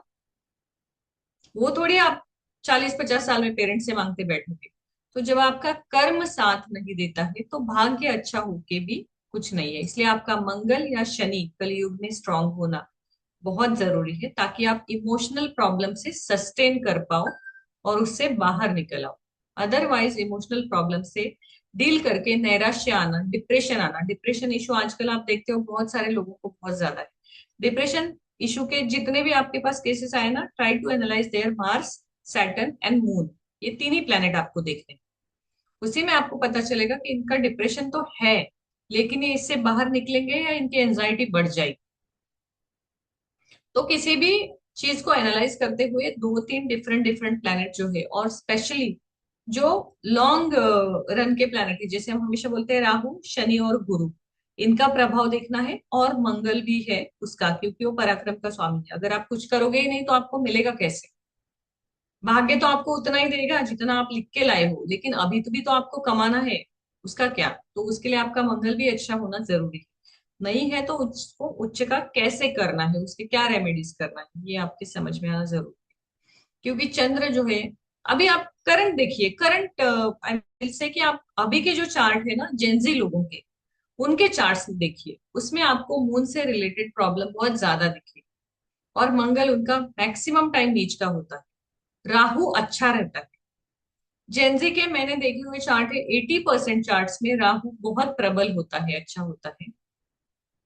मंगल नीच का होता है, चंद्रमा डिस्टर्ब होता है। इससे होता क्या है, टेक्नोलॉजी से उनको बहुत इजी पैसा मिलता है। तो earning is not the problem, वो कुछ भी चीज करे, इन्वेंशन करे, उससे पैसा पैसा कमाने का सोर्स जनरेट करना उनके लिए प्रॉब्लम नहीं है। उससे क्या हो गया, एजुकेशन का इंपॉर्टेंस कम हो गया। एजुकेशन का इंपॉर्टेंस कम हो गया तो फोकस कम हो गया। और मंगल जब उनका वीक है, मार्स वीक है, तो ऐसे टाइम पे क्या होता है कि पैसे का एक फ्लो है, जब तक चल रहा है चल रहा है, लेकिन वो रिसोर्स फिक्स नहीं है, क्योंकि उसके अलावा आपके पास कोई टैलेंट ही नहीं। जिस दिन वो खत्म हो गया आपका लाइफ खत्म। आपको एक ये मारवाड़ी गुजराती इन्फ्लुएंसर थी, एक यूट्यूब इन्फ्लुएंसर, आपको पता होगा तो पता नहीं, मैं आपको शेयर करूंगी क्लास में, आज क्लास के बाद उसका link. She had millions of followers और इतना अच्छा वीडियो बनाती थी and she use to just speak nothing else. वो बस बताती थी कि लड़कियों को कैसे प्रॉब्लम है या घर में कैसे ट्रीट किया जाता है, but in a very funny way she use to take. बहुत अच्छे फॉलोअर्स, बहुत कम एज में उसने बहुत ज्यादा सक्सेस देखी थी। But just because few followers started dropping down, she committed suicide. क्योंकि सिर्फ पैसा राहु आपको देगा, लेकिन उसको बचा के रखने की करेज और काम करने की करेज जो है वो मंगल या शनि देंगे। और मन जो है वो आपको स्ट्रांग कैसे करेगा? अगर आपके कर्म का प्लैनेट या पराक्रम का प्लैनेट है आपका साथ नहीं दे रहा है, तो आप डिप्रेशन से निकल नहीं पाते हो, और कोई और आपको डिप्रेशन से नहीं निकाल पाते हैं, आपको खुद को ही उससे डील करना है। तो ये बहुत कॉमन प्रॉब्लम 2000 के बाद जितने भी चार्ट है उसमें देखी जाती है। 2000 के बाद जितने भी बच्चे जन्म हुए हैं, इसका मुख्य कारण क्या है? अगर आप न्यूरोलॉजी से देखो, 1990 तक 2 बार 99 नंबर बर्थ डेट में आता था। 2000 के बाद जो है वो 9 नंबर ऑलमोस्ट हट ही गया है चार्ट्स में से।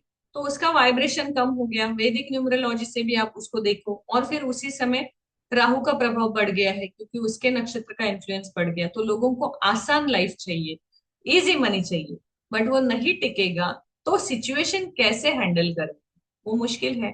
सबसे ज्यादा ब्रिलियंट और इनोवेशंस जो है, ये जो टेक्नोलॉजी है, वो 2000 के बाद आई। But without technology is there a life? No. यही आप 80s 90s के लोगों से अगर उनको कंपेयर करें, तो बिना कैलकुलेटर के, बिना कंप्यूटर के, बिना किसी भी चीज के, सिर्फ ब्रेन कैलकुलेशन पे वो लोग अपनी सारी चीजें चला देते हैं। जो आज के लोगों को अगर डिवाइस नहीं है तो जेंजी का नॉलेज जीरो है, because they are so much dependent on that, and that is why what happens कि किसी भी चीज का टॉलरेंस कम हो गया है। किसी भी चीज में इंटॉलरेंस इतना बढ़ गया है कि उनको थोड़ी सी भी चीज सहन नहीं होती है, वो जरा भी इमोशनल प्रॉब्लम झेल नहीं पाते। इसमें एक और कारण है, 2000 के बाद जो भी पेरेंट्स है they are working, both of the parents. उसमें उनको गिल्ट होता है कि हमने बच्चों को टाइम नहीं दिया तो चार चीजें ज्यादा दे दो और उसको कॉम्पेंसेट कर दो, ओवर पैम्पर कर दो, उसको कॉम्पेंसेट कर दो। तो उनको कभी सिखाया ही नहीं कि ये सारे इमोशनल प्रॉब्लम से डील कैसे करना है। इसलिए जितने भी चार्ट आपके पास 2000 के बाद आएंगे ना, try to analyse moon, specifically moon का नक्षत्र उनका जो है ना, उसको स्टडी करने की कोशिश कीजिए। वो आपको बहुत ज्यादा अच्छे से बताएगा कि उनको कैसे आपको ट्रीट करना है। In fact if you research about the USA also, 2000 के बाद ऑटिज्म जो है वो वहां पे बहुत ज्यादा बढ़ गया है, अगेन मून। क्योंकि ऑटिज्म भी जो है वो मानसिक स्थिति दर्शाता है ना, उन लोगों को समझ भी नहीं आता है कि वो क्या कर रहे, तो वो एक ऐसा डिजीज है, वो मेंटल डिजीज है। तो उसके लिए भी उनका मून जो है वो बहुत वीक है, इसलिए वो, और eating habits, unhealthy eating habits, इससे क्या होता है, क्रॉनिकल डिसीज जो है वो डेवलप हो जाते हैं। और मन बिगड़ गया है, चंद्र बिगड़ गया है, तो माइंड का, ब्रेन का कंट्रोल छूट जाता है। तो चार्ट को सिर्फ एस्ट्रोलॉजी मतलब ग्रह नक्षत्र तारे इतना मत देखिए, ऐसे वास्ट देखिए कि इवेंट क्या हो रहे हैं आसपास, उसमें से कौन सा इवेंट कौन से प्लेनेट से कनेक्ट हो रहा है, और वो कैसा रिजल्ट देगा, और उसका आगे चल के क्या होगा। एक व्यक्ति आज सक्सेसफुल है, लेकिन वो पैसे से है, अगर वो पैसा या उसका प्रेस्टीज हटाया जाए, उसके बिना क्या वो खड़ा हो सकता है क्या, ये भी देखना, ये उसका मंगल बताएगा। सो ट्राई टू एनालाइज कि जिस प्रकार का प्रॉब्लम क्लाइंट लेके आया है, वो कभी भी सिर्फ एक प्लेनेट के साथ नहीं होता है, वो किसी भी डिफरेंट 3 प्लेनेट से वो प्रॉब्लम कनेक्टेड होता है, तब जाके उसका सॉल्यूशन आपको मिलता है। तो नक्षत्र जो है उसको जब हम देखेंगे, तो नक्षत्र के स्वामी का उपाय आप करोगे, उस नक्षत्र का वृक्ष लगाना सबसे आसान उपाय है। जो आपका, मैं मेरे हर बैच में बताती हूँ, आपका जो भी नक्षत्र है, महीने में 27 डेज 27 नक्षत्र आ जाते हैं, 27 में एक बार तो आपका नक्षत्र आएगा। जिस दिन आपका नक्षत्र आता है, जो भी आपका नक्षत्र वृक्ष है, उसका पेड़ उस दिन लगा लीजिए, आपको बहुत अच्छा रिजल्ट मिलेगा। और अगर आपको पता ही नहीं कि क्या करना और बहुत सारे प्रॉब्लम है, सिंपल आंवले का पेड़ लगा दीजिए, बालकनी में, इसमें लगा दीजिए, 6-8 महीने बड़ा होगा, बाद में कहीं और रिप्लांट कर दीजिए उसको। लेकिन जो भी आपका नक्षत्र है, उसी दिन उसका पेड़ अगर आप लगाते हो, घर पे लगाते हो अच्छी बात है, अगर आपको पॉसिबल है किसी स्पिरिचुअल प्लेस पे अगर आप वो पेड़ लगा पाते हो, तो उसका आपको बहुत अच्छा रिजल्ट मिलता है। जो भी आपका इंस्टेंट करंट प्रॉब्लम चल रहा है वो हट जाएगा। अगर आपका प्रॉब्लम राहु के नक्षत्र से रिलेटेड है, या किसी भी उग्र नक्षत्र से रिलेटेड है, तो आपको नक्षत्र का जो पेड़ है वो क्रेमेशन ग्राउंड में लगाना है, तब जाके वो आपको अच्छा रिजल्ट देगा, इंस्टेंट सॉल्यूशन देगा। एक ही बार एक ही पेड़ लगाना है, लेकिन ऐसा नहीं कि आज मैं गई, मैंने पेड़ लगाया और हो गया काम। वो बचना भी चाहिए, तो उसको पानी देना, 6 महीने तक उसका केयर करना, कल को आके उसको कोई बकरी आके खा के गई, ऐसे नहीं चलेगा, वो पेड़ बढ़ेगा, उस प्रकार से हमारे प्रॉब्लम कम होंगे, ऐसे उसको देखना। तो अगर शुभ नक्षत्र है, नॉर्मल नक्षत्र है, किसी भी मंदिर में या स्पिरिचुअल प्लेस में आप प्लांट लगा सकते हैं। और लगाते समय ही थोड़ा बड़ा लगाइए, ताकि वो मरने के चांसेस कम होंगे, आपको बहुत ज्यादा टेक केयर नहीं करना पड़ेगा। और आपका कोई बहुत ही लाइफ एंड डेथ का प्रॉब्लम किसी क्लाइंट का आपके सामने आया है, कि some client is dealing with some problem, जहाँ पे उनके नाम का वारंट निकला है, या उनके हाथ से कोई बड़ी गलती हो गई है, या कुछ उन्होंने अनएथिकल काम किया है जिसके कारण वो लीगल इसमें फंसने के चांसेस है, ऐसे समय उनका जो भी जन्म नक्षत्र है, सबसे पहले ही उपाय करवाना, उस जन्म नक्षत्र का पेड़ जो है, ऐसे टाइम पे उनके नक्षत्र के दिन का वेट नहीं करना है, उस दिन शुभ समय देके उनको बताना है। क्योंकि 27 डेज के बाद, मान लो उनका आज ही है और आज वो आपके पास आए, और पूरा 1 महीना वेट तो नहीं करेंगे ना। तो जब बहुत ज्यादा इंस्टेंट प्रॉब्लम होता है, तो उनको उनके हाथ से उनके नक्षत्र का पेड़ को क्रेमेशन ग्राउंड यानी शमशान घाट में अगर वो लगाएंगे, स्पेसिफिकली मुस्लिम क्रेमेशन ग्राउंड में, या क्रिश्चियन, तो उनको बहुत जल्दी वो जो प्रॉब्लम है ना वो खत्म हो जाएगा, उनका वारंट कैंसिल हो सकता है। मेरे पास ऐसे एक क्लाइंट है, दिल्ली के ही है, जिनका वारंट कैंसिल हो गया, हाफ मर्डर का केस था। तो ऐसी चीजें उसमें हो जाती है, बट आपको करना है पर्टिकुलरली।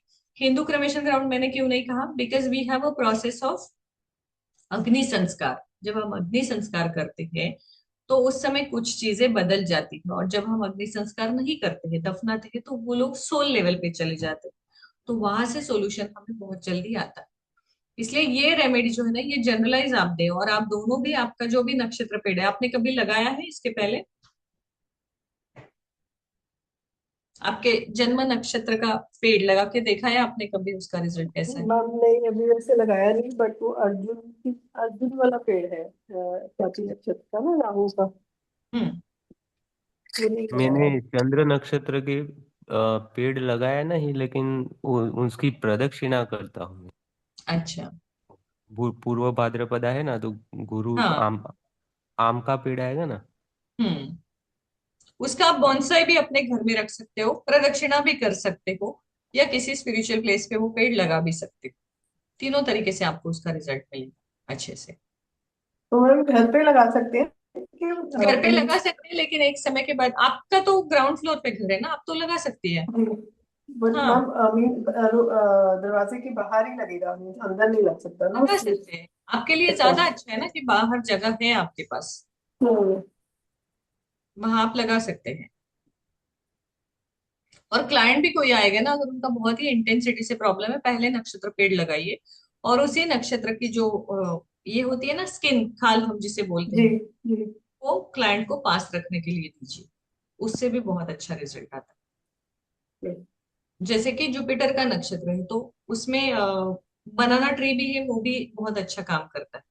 बनाना का जो रूट होता है ना, वो भी पास में हम्म। रखेंगे ना, it is as equal as Pushkaraj. जो रिजल्ट आपको एक अच्छी क्वालिटी को पुष्कराज देगा ना, वही जी। रिजल्ट आप बनाना की जड़ से ले सकते हैं, बनाना ट्री की, सिर्फ पास में रख के। तो जैसे ये अर्जुन का पेड़ है, इसकी हम रूट ले सकते हैं, या वो अर्जुन की जैसे छाल बोलते हैं? ऊपर की खाल जो है वो भी आप रख सकते हैं साथ में। ठीक है। उससे भी आपका ना एक प्रोटेक्शन और ऑरा बना रहता है, और वो हम्म। आपको मतलब बहुत शुभ फल देना शुरू होता है। जी। जी। आप लोगों को कोई क्वेश्चन है? क्वेश्चन मैंने मैडम आज पूछा था, वो हम्म। ग्रुप में भी डाला है थोड़ा। अच्छा, ये टॉपिक से थोड़ा लेकिन पूछ लीजिए इम्पोर्टेंट अभी। है, इसलिए पूछ रहा हूँ मैं। हाँ, अभी पूछ लीजिए आप, कोई प्रॉब्लम। हाँ, कि जैसे कि कोई रिलेटिव है हमारे, हम्म। या फिर कोई फ्रेंड है जिन्होंने हमें काफी हेल्प किया है, गिफ्ट हम्म। देके या कुछ भी कुछ देके, हम्म। तो उनका हम फ्री में चेक कर सकते हैं, वो पूछे हाँ। तो। यस। तो यहाँ पे कैसा है ना, कि ये बहुत कॉमन प्रॉब्लम है कि बहुत से लोग होते हैं कि जिनसे हम पैसे नहीं ले सकते। हम्म। हमें लगता है कि वो गलत है। शास्त्र के अनुसार ज्योतिष और वास्तु का गाइडेंस फ्री में जब जाता है, तो वो सामने वाले को भी उतना लाभ नहीं देता है, और हमें भी नुकसान देता है, क्योंकि हमने एनर्जी एक्सचेंज नहीं किया उनके साथ। जब हम्म। एनर्जी एक्सचेंज नहीं किया, तो हमने अपना कर्म दे दिया, मतलब हमसे कुछ कम हो जाएगा। आप सिंपल 51 रुपीज ले लीजिए, उतना तो वो भी समझ हम्म। सकते हैं। 5 रुपीज हाँ। ले लीजिए, 51 रुपीज, बट वो एनर्जी एक्सचेंज, आप नॉलेज एक्सचेंज कर रहे हो ना, उसका आपको मिलना चाहिए रिटर्न। तब सामने वाले को उसका फायदा होगा, और आप उनको समझा सकते हैं कि आपको फायदा हो, इसलिए जस्ट मैं कितने लोगों को कर रही हूँ कि आप 6 रुपीज 5 रुपीज ट्रांसफर कर दीजिए, जहां ले नहीं सकते, हम्म। बट उनका फायदा होना ये हमारा पर्पस है ना। हम्म। जी। जी। बहुत और अच्छा सवाल है ये, क्योंकि हमारे पास ऐसे बहुत बार लोग आते हैं कि हमें लगता है कि अरे इनसे कैसे पैसे लेने ले सकते हैं। दूसरा था कि ये अ, मंत्र जाप कर सकते हैं ना, वो नक्षत्र स्वामी को एक्टिव करने के लिए। हाँ। तो राहु को एक्टिव करना है अभी, बुध बुध राहु के नक्षत्र में है, तो हम्म। राहु का मंत्र कौन सा है? राहु का जो एक बीज मंत्र है बेसिक, ओम राम राहवे नमः, वो आप कर लीजिए। वो शाम को 10 बजे के अंदर कीजिए, 9 से 10 के बीच में। 10 बजे भी हम्म। करने बैठ सकते हैं, शाम को करेंगे उतना जल्दी वो रिजल्ट देता है। और चंद्र नक्षत्र हमारे मन मन की स्टेबिलिटी के लिए। हाँ। हम्म। और करंट में आपको जो भी बेनिफिट चाहिए, उसके लिए आपका महादशा स्वामी नक्षत्र रहना और चाहिए। लग्न का भी नक्षत्र होता है ना, हर हर लग्न पर भी। प्लेनेट का नक्षत्र, हर प्लेनेट किसी ना किसी नक्षत्र में होता है। तो वो कैसे हेल्प करेगा? लग्न का नक्षत्र है, उसको कैसे बॉडी के लिए?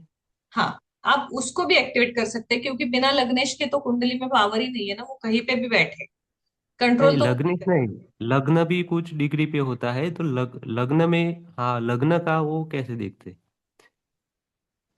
मतलब मैं समझी लग्नेश नहीं। का तो लग्नेश का तो मैं समझ गया आपके इस हम्म। टॉपिक से। लेकिन हाँ। लग्न भी कुछ डिग्री पे होगा। हाँ, तो भाव की लग्न भी डिग्री आप कुछ। बोल रहे हैं। हाँ हाँ। ओके। तो तो वो भी। भाव की डिग्री तो हम अभी नहीं देख रहे हैं, आप बस प्लेनेट की डिग्री और नक्षत्र पे फोकस कीजिए। हाँ हाँ। क्योंकि वो फिर तो बहुत लग्नेश। कंफ्यूजन होगा, क्योंकि हम जब पराशरी सीखते हैं ना, हर चीज की डिग्री, हर चीज का भाव है, हर चीज की दृष्टि है। अगर आप देखोगे तो आपको जेमिनाई में अलग दृष्टियां दिखेगी। और वो दूसरा सबसे ज्यादा रेमेडी वाला कौन सा है, लाल किताब, उसमें दृष्टि अलग होती है। लेकिन पराशरी में हर प्लेनेट को हर दृष्टि से देखा जाता है। और हर प्लेनेट की दूसरे प्लेनेट पे या दूसरे भाव पे भी, जहाँ पे कोई भी प्लेनेट नहीं बैठा, उसकी दृष्टि भी हम अति सूक्ष्म, जब किसी चार्ट को देखना है तब उसको भी विचार करते हैं। बट तो not in ma'am. The primary stage, वो कंफ्यूजन हाँ। क्रिएट करेगा। मैं क्या बोलता हूँ कि हम्म। ग्रह जो है वो राशि जो राशि में बैठा है वहाँ का उससे रिलेटेड हम उपाय करें कि वो नक्षत्र में बैठा है उसके रिलेटेड उपाय करें। नक्षत्र का उपाय आप कीजिए पहले, राशि का तो आप कीजिए, बट अगर आप नक्षत्र का करते हैं तो वो ज्यादा अच्छा रिजल्ट देता है। कोई दूसरा भी एक ग्रह दूसरा एक उसके क्वेश्चन नक्षत्र था। का कीजिए। हाँ, बोलिए। कि पर्सनल क्वेश्चन है लेकिन ले लीजिए ट्यूसडे आप को। चाहे मैं एक रिकॉर्डिंग बंद कर सकती हूँ, कोई प्रॉब्लम चलेगा कोई बात नहीं। नहीं। ओके। मंगलवार को गुस्सा जोरदार आता है मुझे। अच्छा। अचानक ही टेम्परेचर कहीं पे भी मैंने देखा है कि मोस्ट ऑफ तो राहु काल में होता है। लेकिन राहु आप काल नहीं है ना।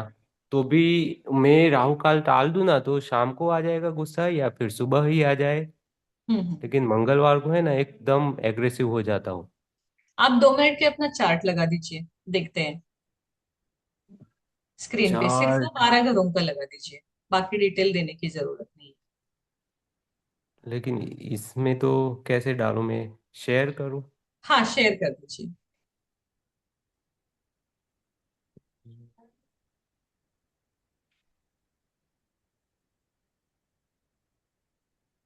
इसमें तो शेयर नहीं होता only the host can share in the नहीं, मीटिंग। मैंने कर दिया आपको को होस्ट अभी, आप एक बार ट्राई करके देखिए।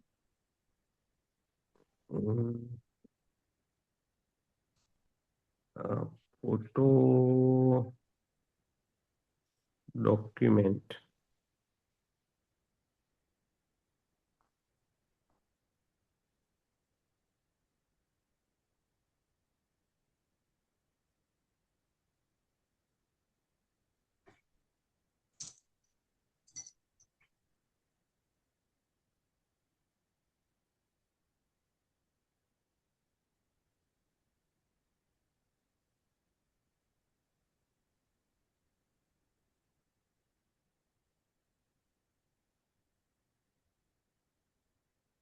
प्रिंट निकाल के अभी रख देता हूँ कोई मैं। एक प्रॉब्लम नहीं, आप मिनट। लगा दीजिए। मैम अगर जैसे मेरा वीनस, सॉरी, मरकुरी वीनस के नक्षत्र में है। हम्म। हेलो। हाँ, बोलिए। तो मैम तो मुझे वीनस का मंत्र करना है। नक्षत्र का मंत्र करना, नक्षत्र के भी अलग से मंत्र आते अच्छा। तो हैं। मतलब कि जैसे मरकुरी की महादशा चल रही है तो मरकुरी मेरा वीनस की नक्षत्र में है, तो या तो आप मर्क्यूरी का मंत्र करेंगे, या वो जिस नक्षत्र में है उसका। मीन्स वीनस का। और नक्षत्र स्वामी का मंत्र करना है तो चंद्र का ही पकड़ लीजिए। ठीक है।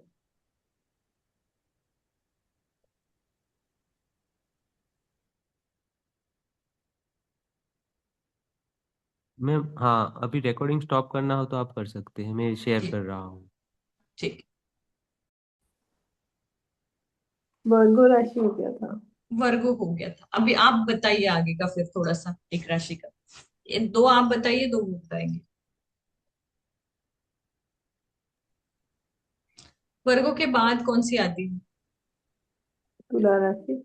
लिब्रा, यस, तुला राशि। तो तुला राशि का स्वामी क्या है, शुक्र है। शुक्र। तुला राशि के लोग जो है वो थोड़े से जजमेंटल होते हैं, मतलब चीजों को तोलना, ये उनका अच्छा कैरेक्टरिस्टिक बताया जाता है। लेकिन वो वायु तत्व की राशि भी है, तो मोस्टली तुला राशि के लोग जो है ना, वो अपना बेनिफिट देखते हैं। और जहां बेनिफिट है वहां झुकना, कॉम्प्रोमाइज करना उनके लिए मुश्किल नहीं होता है। इसलिए वो एरी साइन होने के कारण क्या होता है, उन पे भरोसा करना मुश्किल हो जाता है। तुला राशि के ऊपर एक जोक है, लिब्रा एसेंडेंट या लिब्रा मून के ऊपर, जो बहुत ही अच्छा और सटीक जोक है। जैसे माना जाता है कि अगर एक कपल प्यार में है, तो वो तुला राशि का लड़का तुला राशि की लड़की है और मीन राशि का लड़का है।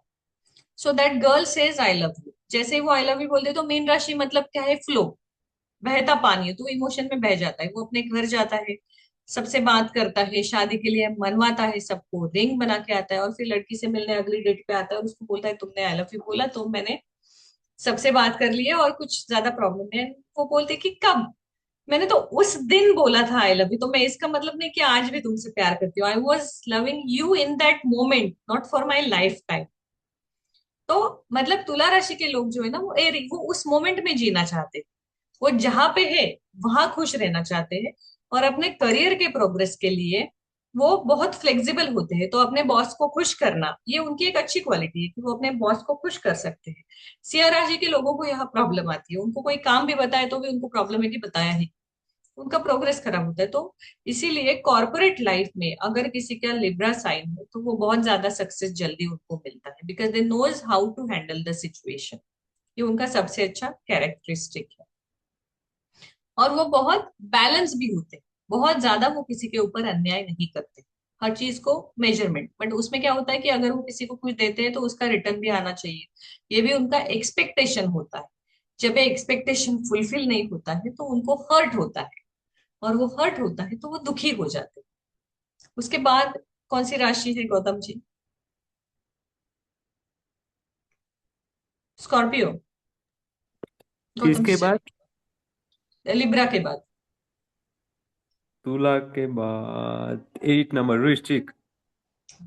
स्कॉर्पियो यानी वृश्चिक राशि आती है।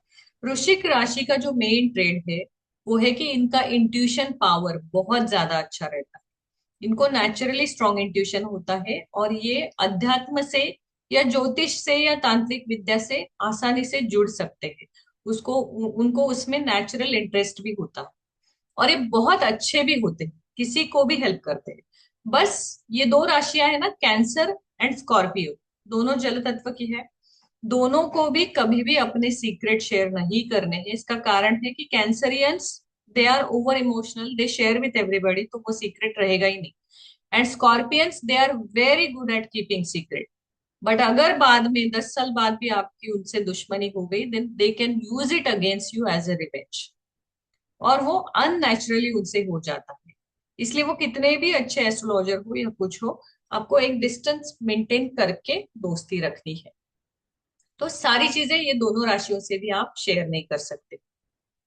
Librans, they are not even interested to know कि आपके लाइफ में क्या चल रहा है, उनको अपनी ही लाइफ से फुर्सत नहीं होती।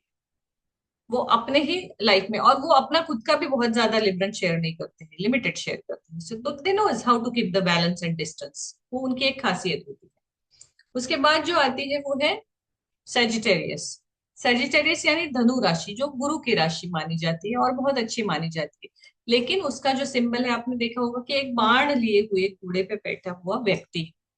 तो धनु राशि के लिए बोला जाता है कि जब वो बाण पहले छोड़ते हैं, सोचते बाद में है कि छोड़ना भी चाहिए था कि नहीं। मतलब पहले एक्शन करेंगे, और बहुत बार उनको रिग्रेट करना पड़ता है कि बहुत जल्दी कर ली एक्शन करने में। तो वो बहुत जजमेंटल होते हैं, सोचते हैं। लेकिन जब एक राइट डिसीजन लेना है उसी टाइम उनकी बुद्धि काम नहीं करती, वो पहले एक्शन जोश में कर लेते हैं। इमोशनल भी कभी कभी होके किसी के लिए कर लेते हैं, बाद में लॉस हो जाता है। Then become कैप्रिकन्स। कैप्रिकन्स के बारे में सबसे बड़ा मिथ है कि कैप्रिकन्स आर मनी माइंडेड। हमेशा आप ये देखोगे कैप्रिकन्स आर मनी माइंडेड, पैसे के पीछे भागते हैं, प्रैक्टिकल। रियल लाइफ में शनि जो है वो कैप्रिकन की राशि जो है वो नीच मानी जाती है। तो अगर उसमें शनि नीच का है तो मतलब क्या होता है, जो भी मकर राशि के लोग हैं, उनके हिस्से में सबसे ज्यादा रिस्पॉन्सिबिलिटी और सबसे ज्यादा चैलेंजेस और दुख आता है, और बीमारियां भी आती है, बैक पेन आता है, लेग से रिलेटेड प्रॉब्लम आता है। तो जब आपको सिर्फ रिस्पॉन्सिबिलिटीज है तो ऑब्वियसली आप पैसे कमाने के पीछे ही लगोगे ना, इमोशनल फुलफिल करने में आपको उतना समय है ही नहीं। तो कैप्रिकन्स are not money minded, but they have got the extra responsibility that they have no choice but to think about money. इसको ऐसे देखना। उसके बाद जो आता है वो है एक्वेरियस। एक्वेरियस जो है, उनका जो सिंबल है वो है एक उन्होंने एक घड़ा हाथ में लिया है जिसमें वो कुछ पोर कर रहे हैं, तो उसमें से कॉइन है या वाटर है, जो भी है वो पोर कर रहे हैं। मतलब they are giver, they are very good giver to the society. Social work जो है एक्वेरियस राशि के लोग बहुत ज्यादा करते हैं। बट अगर आप ध्यान से देखो, अगर आपके आसपास एक्वेरियस कोई है, तो उनके फैमिली मेंबर्स ही उनके खुश नहीं रहते, क्योंकि वो हमेशा अपने फैमिली मेंबर्स को निग्लेक्ट करते हैं सोशल वर्क के चक्कर में। क्योंकि उनको कोई तारीफ करे ना बाहर से कि उनके हाथ से एक काम हुआ है, या उनको उसमें ज्यादा इंटरेस्ट होता है कि धार्मिक कार्य हो, जिसको जरूरत है उस तक पैसा पहुंचे। बट उस चक्कर में वो अपने फैमिली मेंबर्स को कॉम्प्रोमाइज करवाते हैं। इसलिए ये लोग थोड़े से विरक्त या वैराग्य स्वभाव के होते हैं, जिनको सोशल लाइफ में ज्यादा इंटरेस्ट होता है कंपेयर टू पर्सनल रिस्पॉन्सिबिलिटीज। उसके बाद आती है मीन राशि। मीन राशि यानी पाइसेस। पाइसेस राशि के जो लोग होते हैं, उनको एक अच्छा काउंसलर या थेरेपिस्ट के रूप में माना जाता है। क्यों माना जाता है? क्योंकि fish, if you see the symbol, it is two way. इसमें एक गुड और बैड, हर राशि के गुड और बैड दोनों साइड है, उसी प्रकार से मीन राशि के भी। तो मीन राशि के लोगों को अच्छा थेरेपिस्ट या एस्ट्रोलॉजर या साइकोलॉजिस्ट इसलिए माना जाता है कि जैसे फिश के पेट में एक बार कुछ चला गया मोती, तो वो मरने तक बाहर नहीं निकलता। इस प्रकार से आपका कोई भी सीक्रेट आप मीन राशि के व्यक्ति से शेयर करो, किसी भी सिचुएशन में कभी भी वो बाहर नहीं आएगा।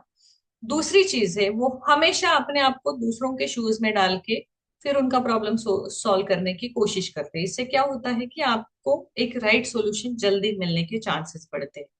पर इसमें प्रॉब्लम क्या होता है ना, they keep their own problems aside and try to fix others. इसलिए उनके अपने लाइफ के चैलेंजेस कभी खत्म ही नहीं होते, क्योंकि वो वाटर फ्लो की तरह दूसरे का ही प्रॉब्लम को बड़ा समझते हैं और अपना प्रॉब्लम भूल जाते हैं। बट बाद में ऐसा होता है कि सामने वाले का प्रॉब्लम उसकी सिचुएशन के अनुसार वो कुछ भी नहीं था, आपके तो यहाँ पे सब कुछ उजड़ा हुआ है, उसको छोड़ के आप किसी और का फिक्स कर रहे हैं।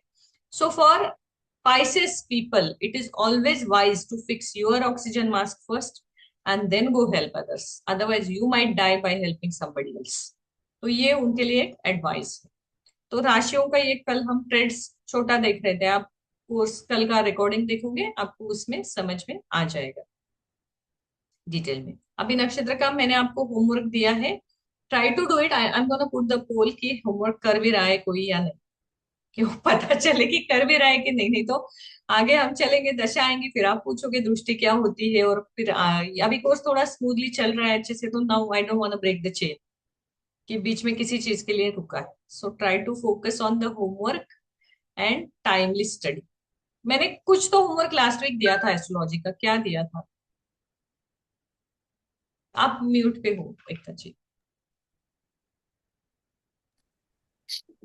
मैम वो राशि के उसके सिग्निफिकेंट लिखने थे, किसी के बॉडी पार्ट्स या किसी का वो। हाँ, I just put the message eight group कि कितने लोगों ने किया हम्म।